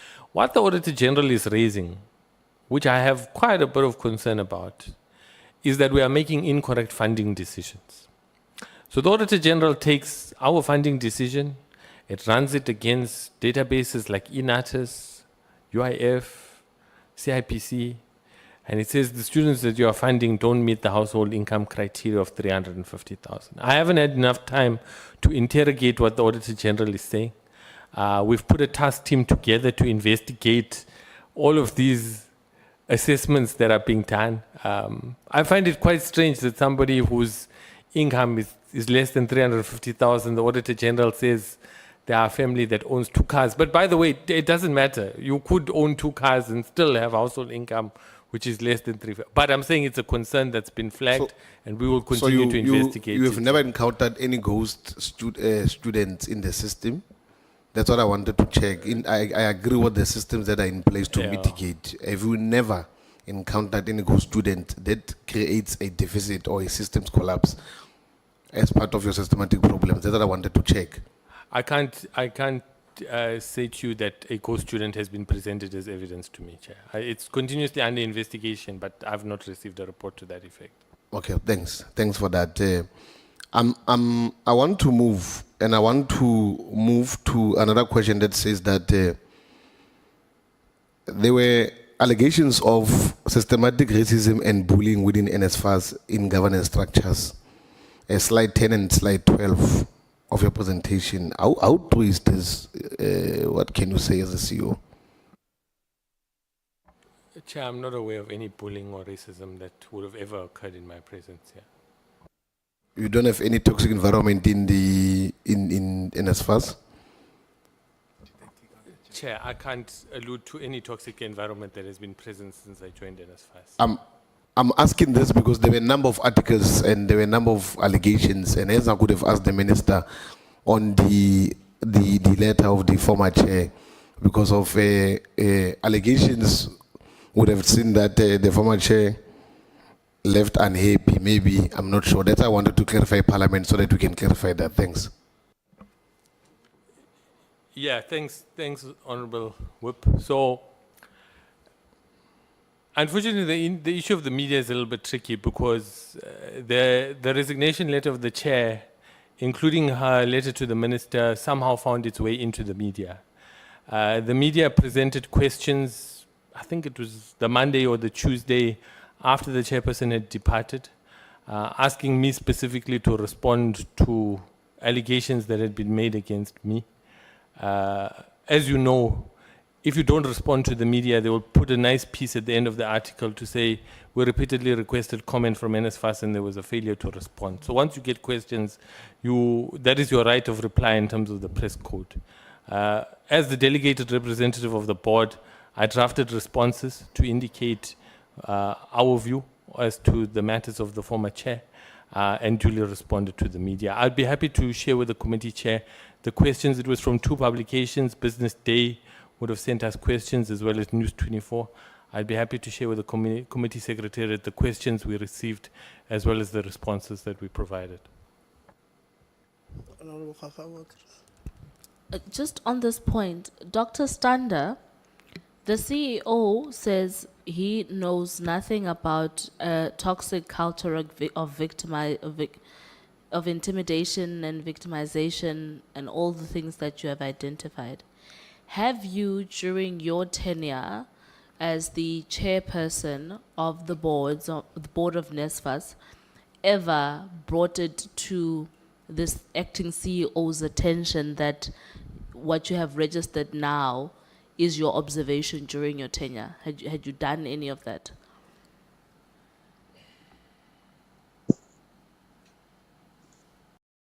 Dr. Stander, are you there? Yes, I'm here. Yes, so do you have a response? Or would you like me to repeat my question? No, I did raise it. Maybe you didn't understand it in that way when it was raised, but I did raise it. When you raised it, what was his response?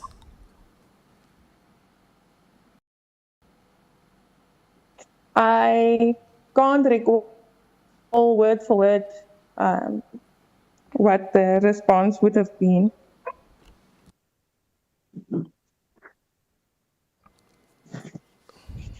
Dr. Stander,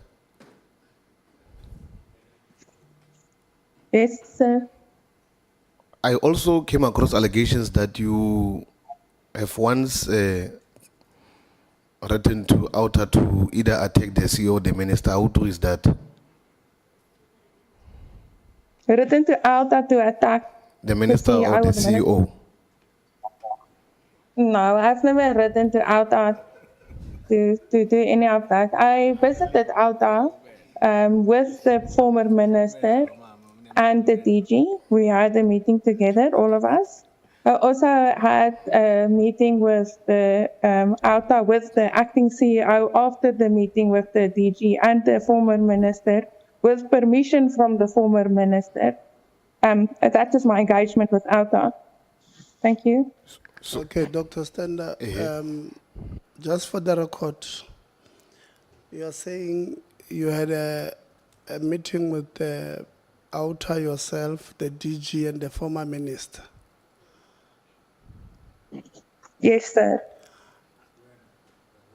When was this? I can't, just when I started a chair, it was still at the University of Pretoria. You're not clear there. You're saying just around? Just when I was appointed, Oh, at just the after I beginning met of with the the SIU. Yes, yeah. And it was still at the University of Pretoria. Okay, no, it's fine. Honorable Law. Oh, you never had a meeting while you were at NSFAS? Okay. No, I was at NSFAS, but the meeting was held at the University of Pretoria. Oh, you don't mind telling us what was in the agenda to discuss? Maybe in a summary? I think in general, what was discussed was the, well, I would put it at the accommodation related issues. And, but I don't know, for the lack of a better word, what I would call almost a, I don't know, a capture of accommodation, or the, I don't know, how accommodation was put together previously into a money-making machine. I don't know how to put it.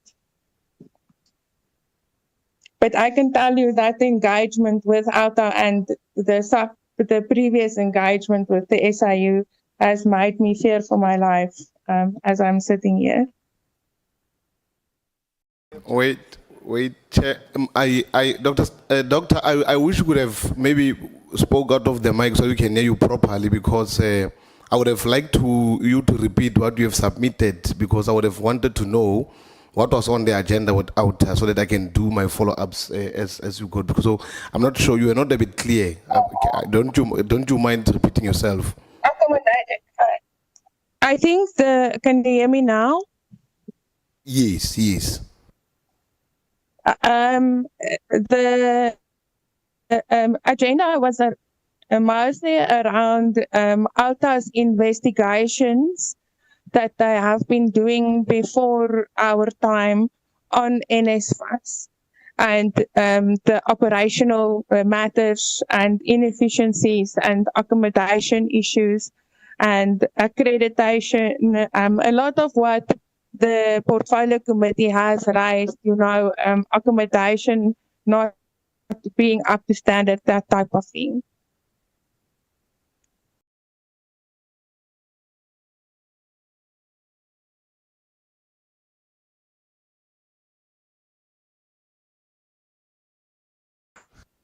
I can't hear. No, I can't hear. Okay, no, thanks. My question was based on the fact that after having this meeting of accommodation, have you ever raised it in the board, or the board members, or with the CEO? Yes, I had after this meeting with AUTA, there was a second meeting with AUTA, so that the acting CEO, where the acting CEO was also present, so that he would also know what is going on. It was the similar issues was raised by the SIU, and the current chairperson or acting chairperson was in that meeting with the SIU, as well as Advocate Kuta, that's also there today.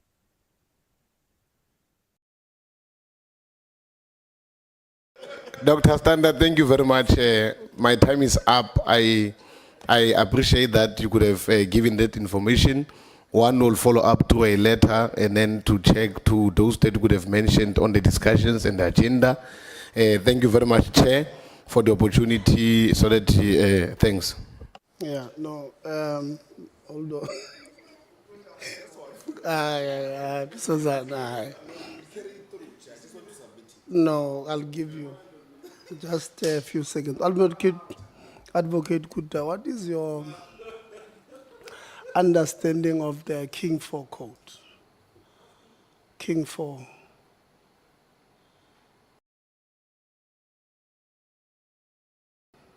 Is to ensure that corporate governance, to ensure that you comply with corporate governance issues.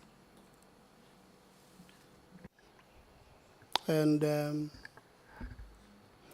it is your considered view that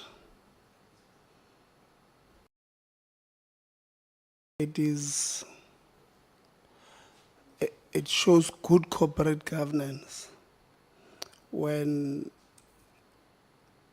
somebody changes their responses depending on the meeting setting, or depending on where they are. Do you think that shows good corporate governance?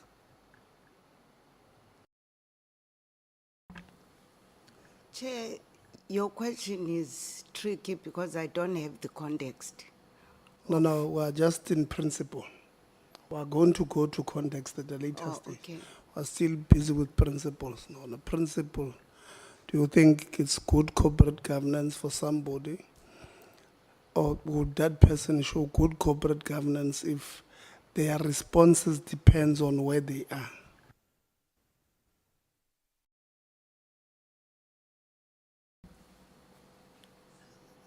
I would say it does not. No, I really appreciate. I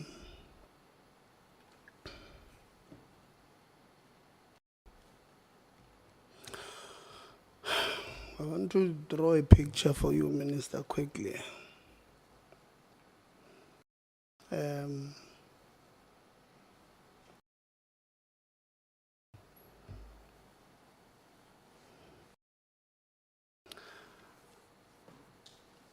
I think I want to share the sentiments first of colleagues who believe that our biggest problem in the sector is with the whole department. It's with the Department of Higher Education. We have big problems.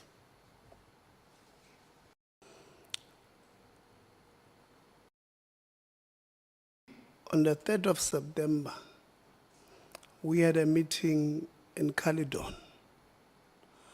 The department, unprovoked, gave us a presentation on infrastructure because Parliament has identified our committee as one of those that must respond or do oversight on infrastructure because of the amount of money that we put as government on infrastructure. So we write to the department and say, department, give us a report on infrastructure. Unprovoked, the Director General makes a presentation.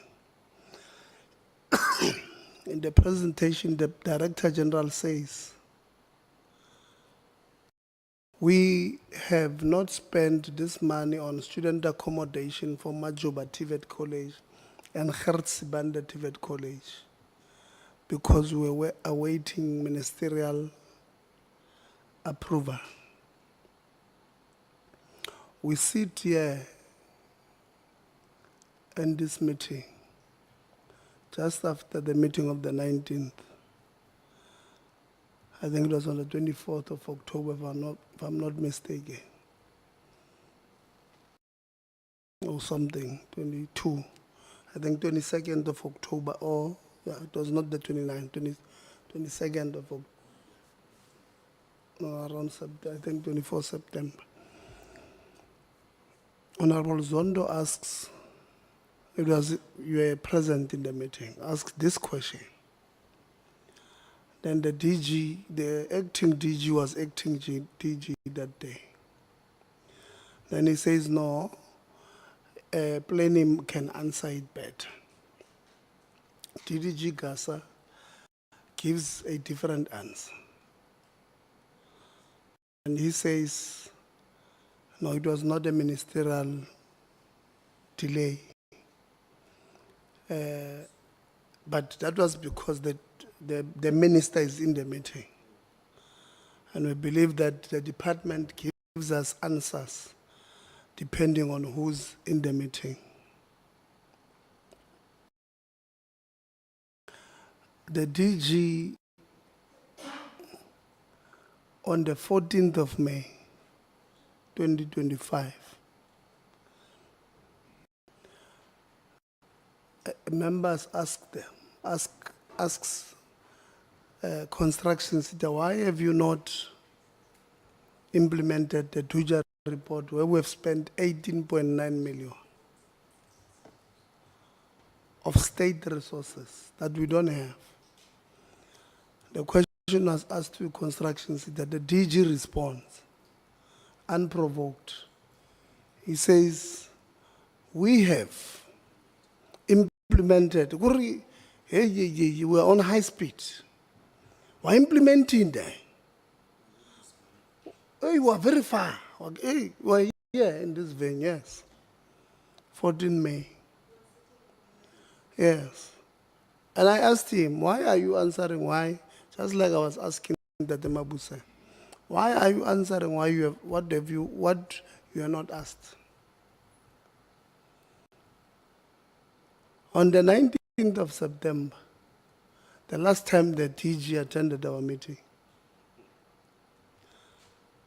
he says to us, we have not implemented the DHET report because it was never given to us. I've never seen it.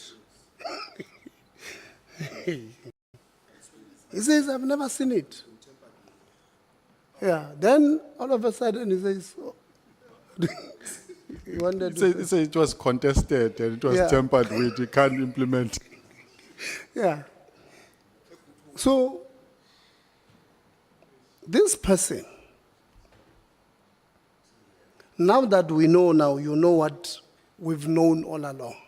Because this question of the regional manager of KZN, we have written, I don't know how many questions to the ministry, to your predecessor and yourself. And now you know the facts. And in the letter that you wrote to us, you had indicated that this Director General has written to you twice. Well, I'm just making examples of two. But there are many examples I can make. On the 31st of May, he was busy whispering to the former minister. Every time the former minister must answer, he whispers. And then he said he doesn't know anything.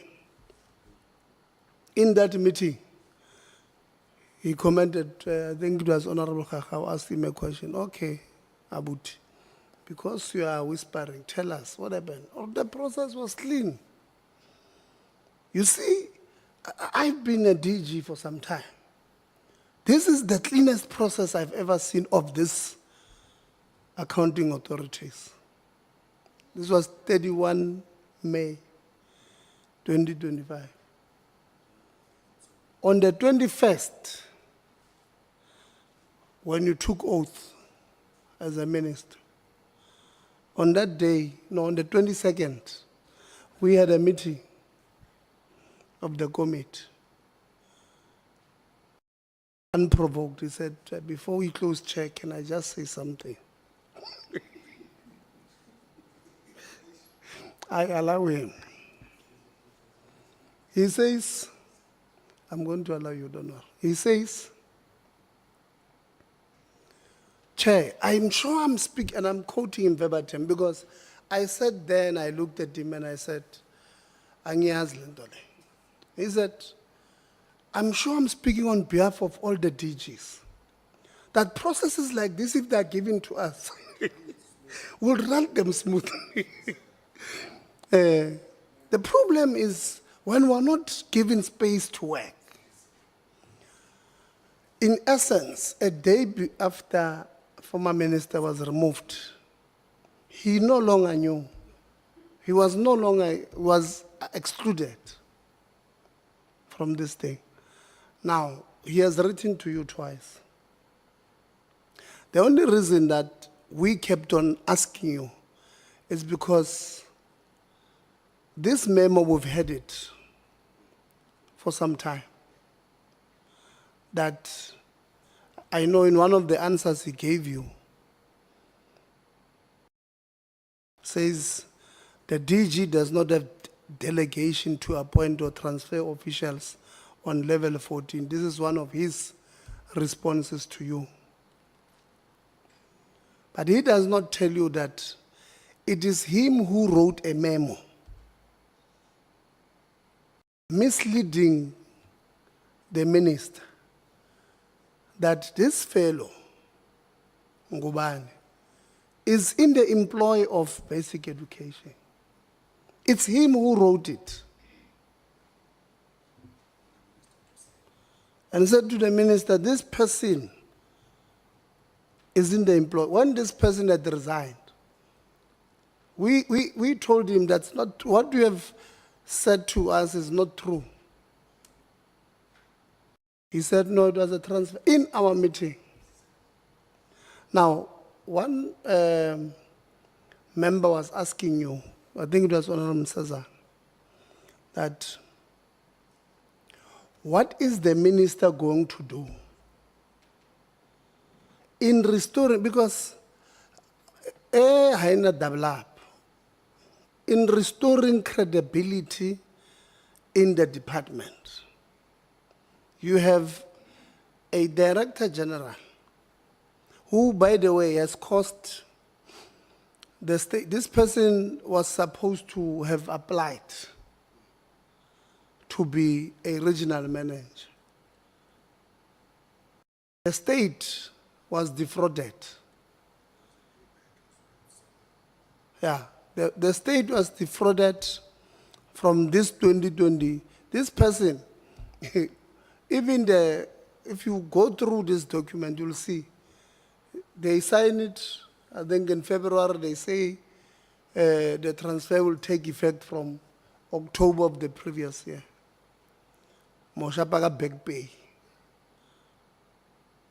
A person who had resigned in August was at home, having resigned with immediate effect, gave solid reasons, we agree, why he wanted to resign. But he resigned. Now this person, in fact, it does not even end there. If you look there, he was even given a pay raise. Now, from a corporate governance point of view, Minister, are you willing to agree that this one needs, we need to restore credibility, we need to restore, maybe let me not say credibility, we need to restore trust, confidence on our people that once a wrong thing is found, your ministry is willing to correct it, Minister.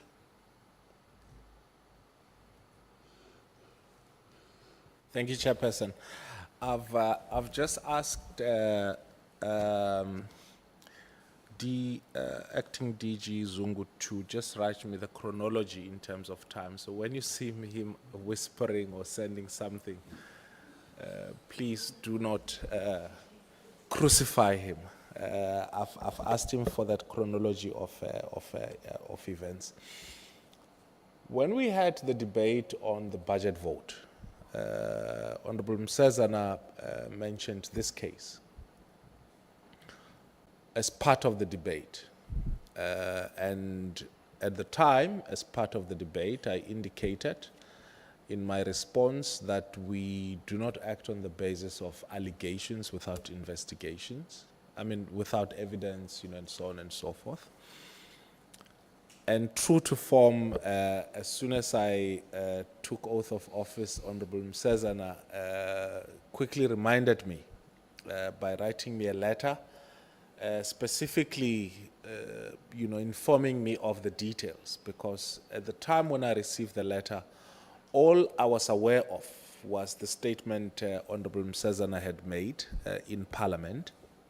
And so he sent me a letter asking for information in this regard. I wrote to him back. I think there were several issues that he was asking me about, but I can remember specifically about this issue, indicating that I've put it to the DG to get a response.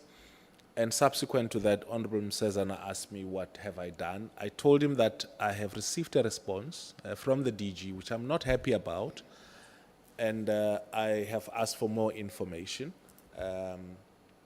And even with the information, the more information that I had asked for, are still not happy. About a day or two ago, I don't think that that's necessary actually. So about a day or two ago, I think on Monday,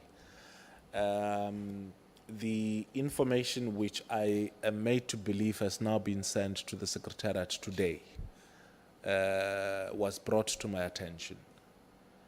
Now, this is information which Chair,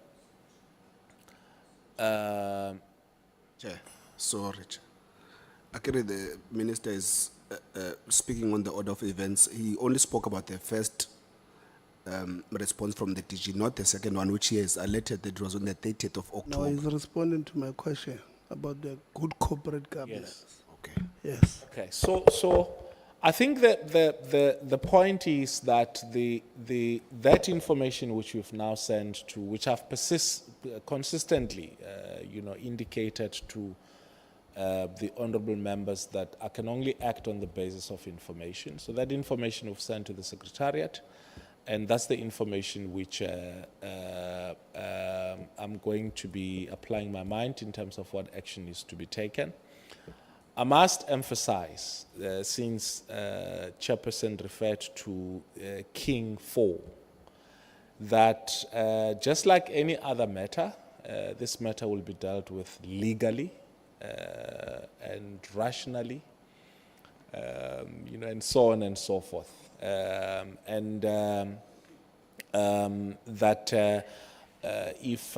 think if I could leave it, on that, just to give the committee the satisfaction that I am attending to this matter. I do not think that it will help the matter if I ventilate the details thereof here in Parliament. If I can beg your indulgence, thank you. No, thank you, Minister. Well, the issue was just to comment, to give confidence that the matter is being attended to. We don't sweep things under the carpet. That is the point I wanted. We do have the chronology. You also have them, Ms. Kruger gave them to you. From 2022, this is what happened until the person, I think, even resigned. So I was going to say, when you get into the issue of chronology, first page of that report speaks about those things. Advocate Kuda, earlier on I asked TDG Fuchani, what is a legal meaning, when she was talking to us about the current Council of Northern Cape being in charge of, or also taking care of, other 8 councils. And it says the terms of reference there, or the contract they have with them, is that they are appointed until end of February or until their councils are appointed. What is your understanding of that statement?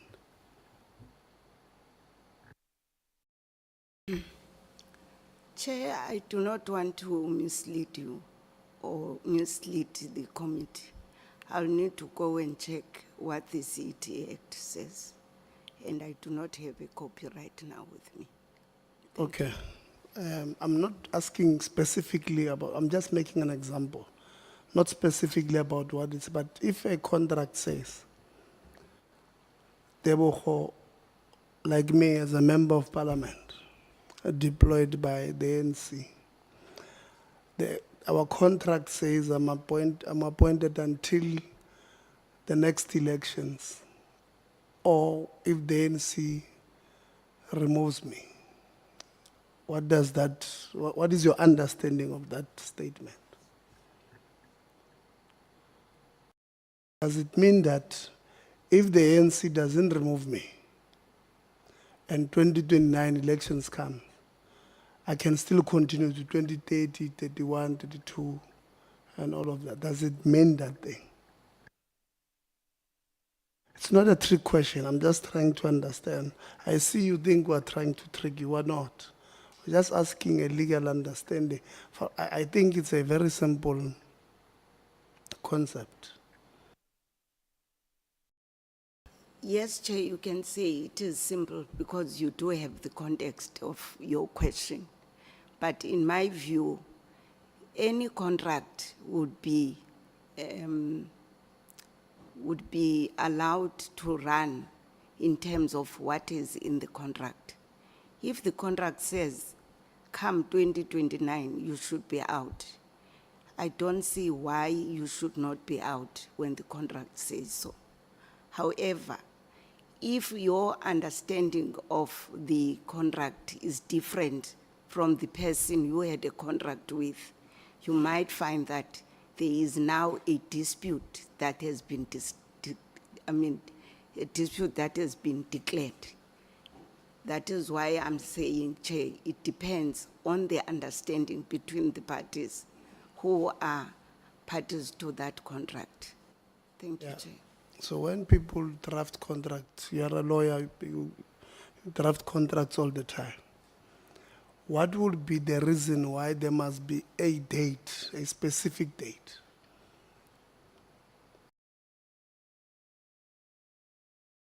That specific date, Chair, would be the date that would say this is the end of the contract, it's expiring, or depending whether there is a provision for it to be extended. Yeah, if there's no provision, what I've just said is, Tebogo, your contract ends May 2029, or if your party removes you. What does that mean? Does it mean I can come tomorrow and say, I understood this thing to be saying, I can go beyond 2029 May? Because, Chair, you have now used "or" in your example. And in that case, if your party does not remove you, it would be correct for you to continue with coming to your job, if it's a job. But if the party uses the second part of the sentence that we just made an example of, it would have removed you and it would be the end of the contract. Just to understand you are saying to me, that statement, if my party doesn't remove me and 2029 arrives, I must come back to Parliament even when that party does not have seats in Parliament. That's a different scenario now. No, Because Advocate, you see, that's why I said the problem is you want to complicate. You responded correctly, but you decided you thought I'm trying to trick you. Well, this thing is very simple. It's by the way, I've given this thing to about 12 lawyers, 12 attorneys, 2 of them senior counsels, all of them, they're giving me. So I'm worried that now in the department, because this thing is simple, that end date is there for a reason. You are an attorney, you should know. You know, it's there for a reason. And I've asked you, why do you have to get an end date? Because it says, this is where it ends. Tebogo, you are deployed on a fixed term basis from 2024 till 2029. Or the or part says, if anything happens in between, we can remove you. But it does not mean that or does not all of a sudden says you can go beyond 2029. And you know that's what it says.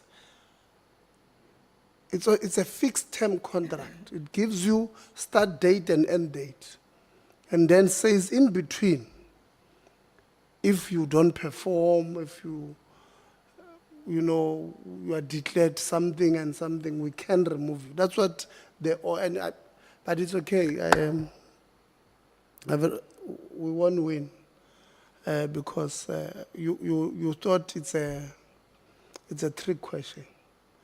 I'm going to give just one. Those of you want one follow up in 1 minute. So even if you don't finish the minute, it's one follow up. Honorable Msazan.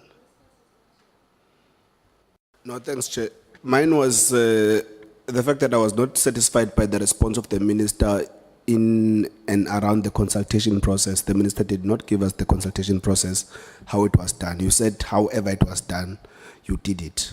I was not satisfied. And when I looked at the agenda of the consultation, it appeared that in that agenda item of on administration, Mvalo or Ngubane Mabuza would have dealt with that item in the NSA. The same Mvalo that would have, after facilitating that discussion, then ended up being the administrator again, so would have benefited from whatever role he played in adjudicating or presenting that particular item. So I was not satisfied at all with the response of the minister. I still wish that the minister can finish the portfolio committee on what consultation process took place with the NSA. Thanks, Chair. Okay, thank you, Chairperson. I think we can send you the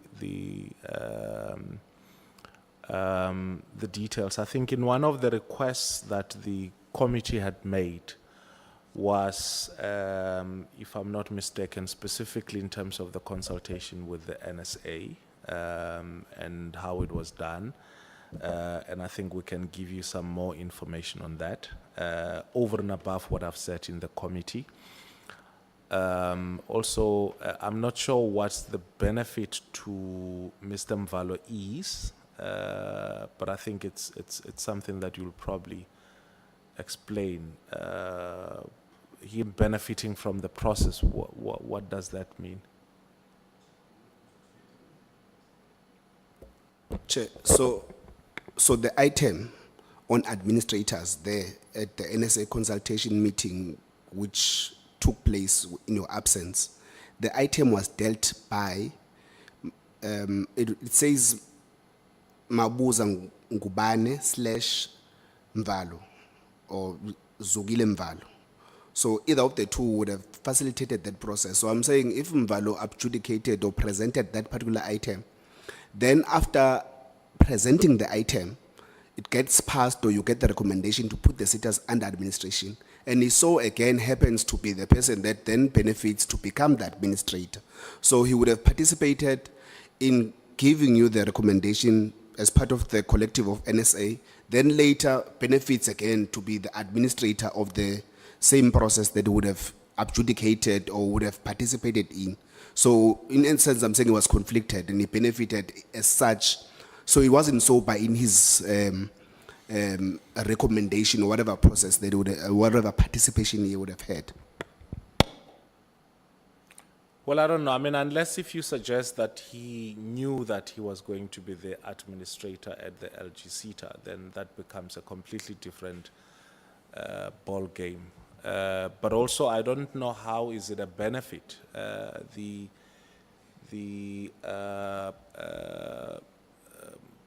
Zukile Mvalo is DDG skills, so him being an administrator at a SETA, I don't know how that constitute a benefit. Yeah, I think that's what confuses me. Okay, all right, thank you.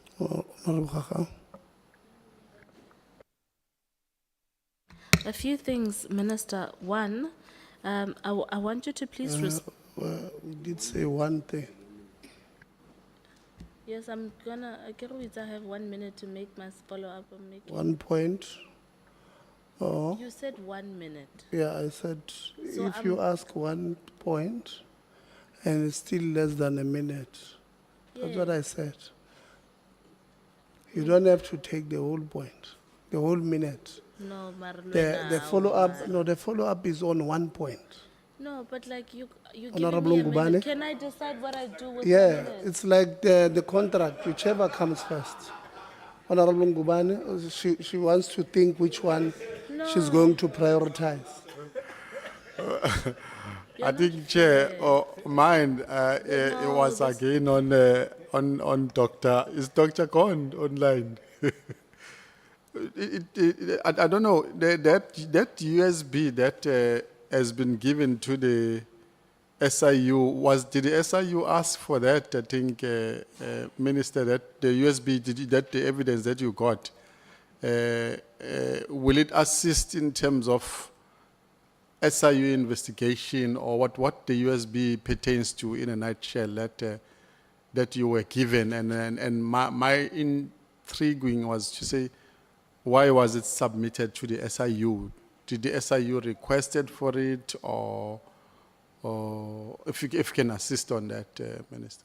Yeah, the minister can't know that question. The minister said he has not even seen it. He knows that it was delivered to his office on Monday or something. I think Dr. Standard explained that in a quest to save NSFAS, he has submitted this information both to the minister and SIU. I think it's an effort to assist. Honorable Lonzi. Okay. Yeah, Okay. okay. Nna ke a tseba ke batla What, hore ka NSA? 1 minute. Minister, What the NSA? according to man, wa bona he.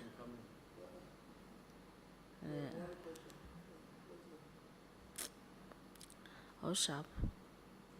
Minister, according to Section 16B of the Public Service Act, the issue of Ndate Mabusela's investigation on irregular expenditure was moved from investigation by the fund to the department. Where are we with that investigation?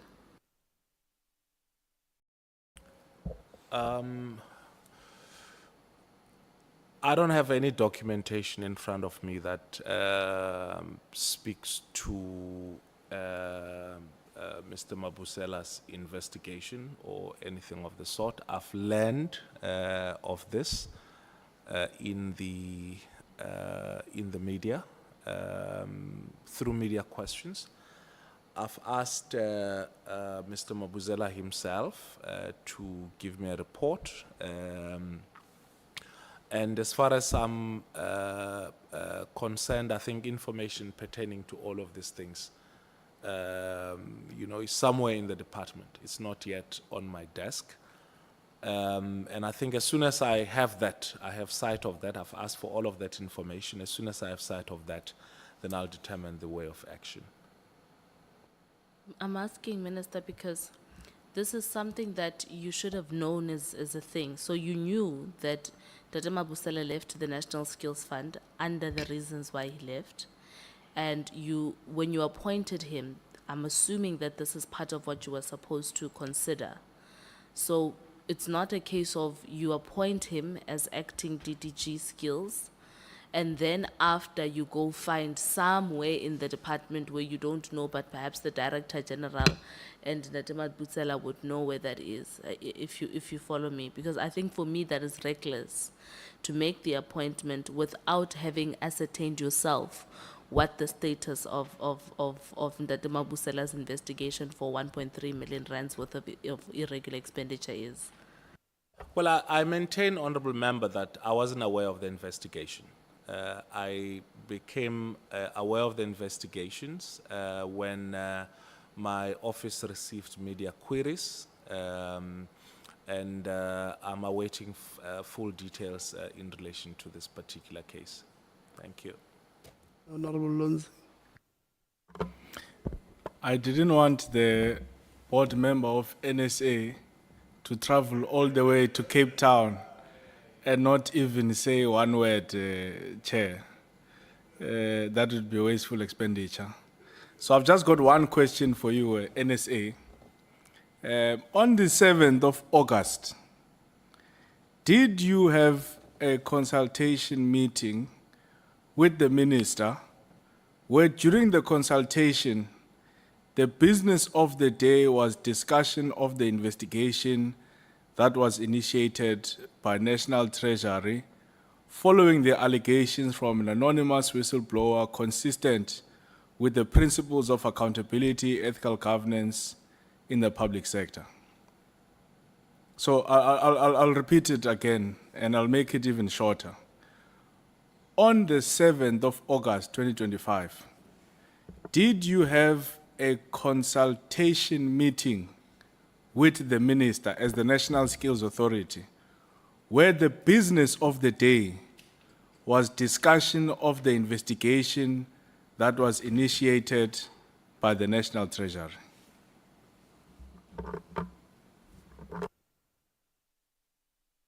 No, thanks. Good evening, Chair. I will not get into the semantics in terms of the interpretation of the consultative process. But then what I would respond to will be in terms of the notice and the agenda for the meeting of the 7th, as you are alluding, which is, Sorry, I have to interrupt, Chair. okay. I'll try again, Tata. On the 7th of August 2025, did you have a consultation meeting with the minister? And by you, I mean the National Skills Authority, where during the consultation on the 7th of August, the business of the day was the discussion of the investigation that was initiated by the National Treasury. I don't want semantics. I just want to know, on the 7th of August 2025, did you, as the National Skills Authority, have a consultation meeting with the minister where the business of the consultation was the investigation which was initiated by National Treasury? It's a simple question. No, I understand that is a simple question, though, okay, fine. We had a meeting on the 7th of October where we discussed. I'll interject again, Chair. I'm not asking if you had a meeting. I'm asking you, on the 7th of August 2025, and I repeat, did you, the National Skills Authority, have a consultation meeting with the minister? Ungangxolisi kaloku. Engathi awundiva. But Mswesho, please answer the It's a question. very simple question. It's okay, it's okay. Please answer the question. Yeah, no, it's good. Chair, we didn't have a meeting with the minister on that day. However, we were supposed. Thank you, Chair. That's my only question. I'm not interested in other information. The point, you see, okay. My 1 minute should be The finished question now. was, No, on Chair. the 7th of August, was Yes. the question is not, did the minister consult with the NSA? That's not the question. The question is on the 7th of August. So you have answered the question of on the 7th of August. Okay, can I ask something No. and direct it to you, Chair, Oh, ask through your me. indulgence? Yeah. Maybe through experience is that when meetings are convened, there will be a notice and an agenda. Yes. And when the meeting begins, you then are expected, according to the adopted agenda, that there shall be an item. Yes. And when that item is about to unfold, Yeah. then you receive a message or a notice that there's an apology because of certain, because of an emergency and so on. Yes. Having adopted the agenda. Yes.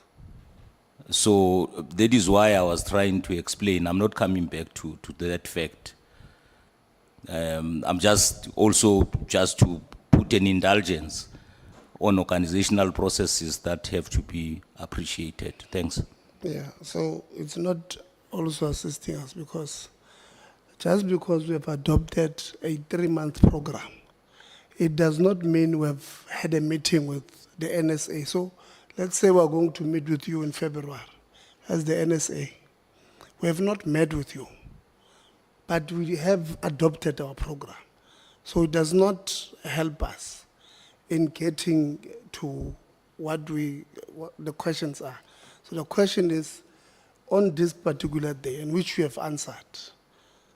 And Tate Mabuse.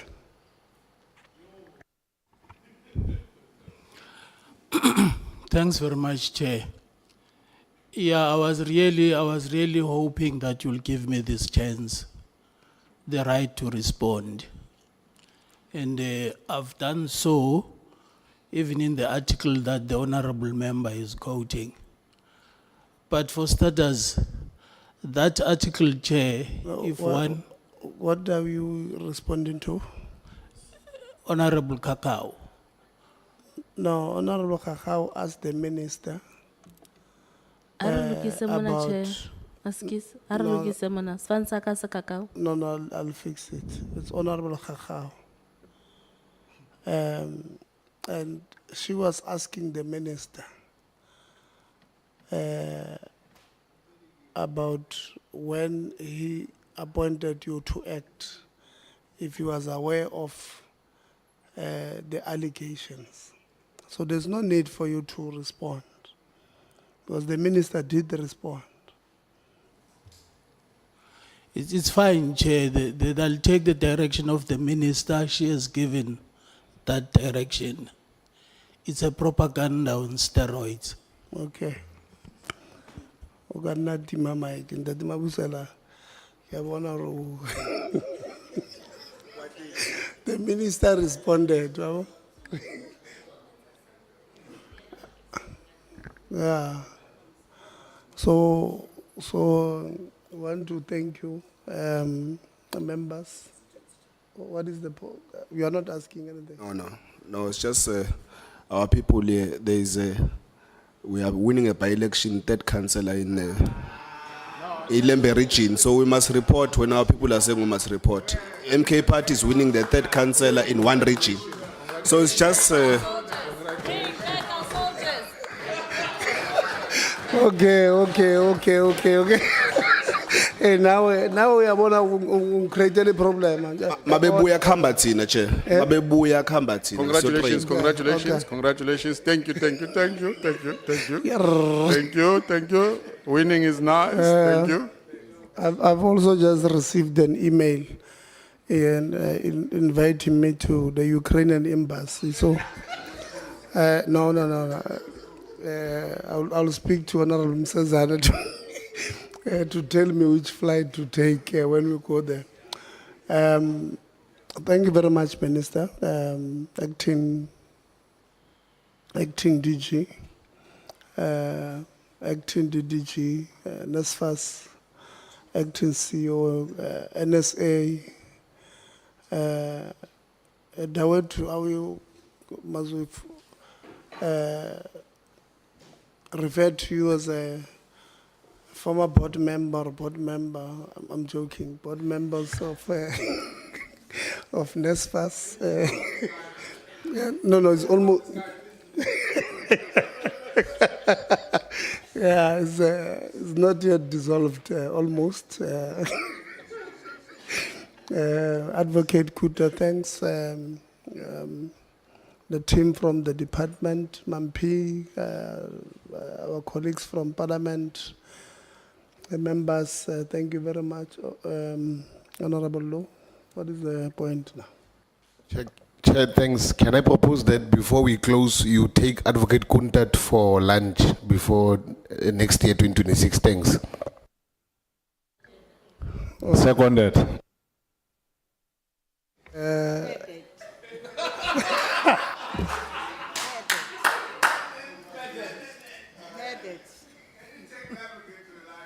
Do a variation in the department's budget to make sure that. Not to say these days.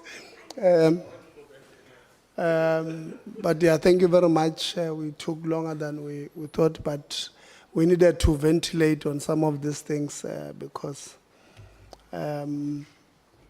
leaving things hanging does not help anyone. Having said that, I want to thank you, members. Next week, Wednesday, we have our last meeting of the year. We're interacting with the NSF. And I think NSFAS on their annual report, it's very important that NSFAS gets to a point where they submit their annual report on time. Earlier on, we had a discussion when SAUS was saying this thing that NSFAS budget in real terms is going down. It's we don't understand it, but we had to come in and indicate that if you can't account for the monies that you are given, you then lose the voice of crying over other things. So NSFAS honestly must come right. It's an important institution to fail. It's an important institution that has produced about 6 million graduates who ordinarily would not have even seen the doors of learning and culture, let alone to graduate. But 6 million. It's a big, for us, that's a big deal. Many of us in this room will not have seen any university, let alone to graduate. So it's in our best interest, and those who come from spaces where we come from of poverty, that we must make sure that NSFAS succeeds. So we're going to guard it jealously. If there are people who have their own interest there at NSFAS, we're going to fight them properly. Because that thing is a national treasure that we must protect. Thank you very much, former chair of NSFAS. On the platform, we really appreciate you coming to share your side of the story. So, having said that, colleagues, good night. This meeting is now adjourned.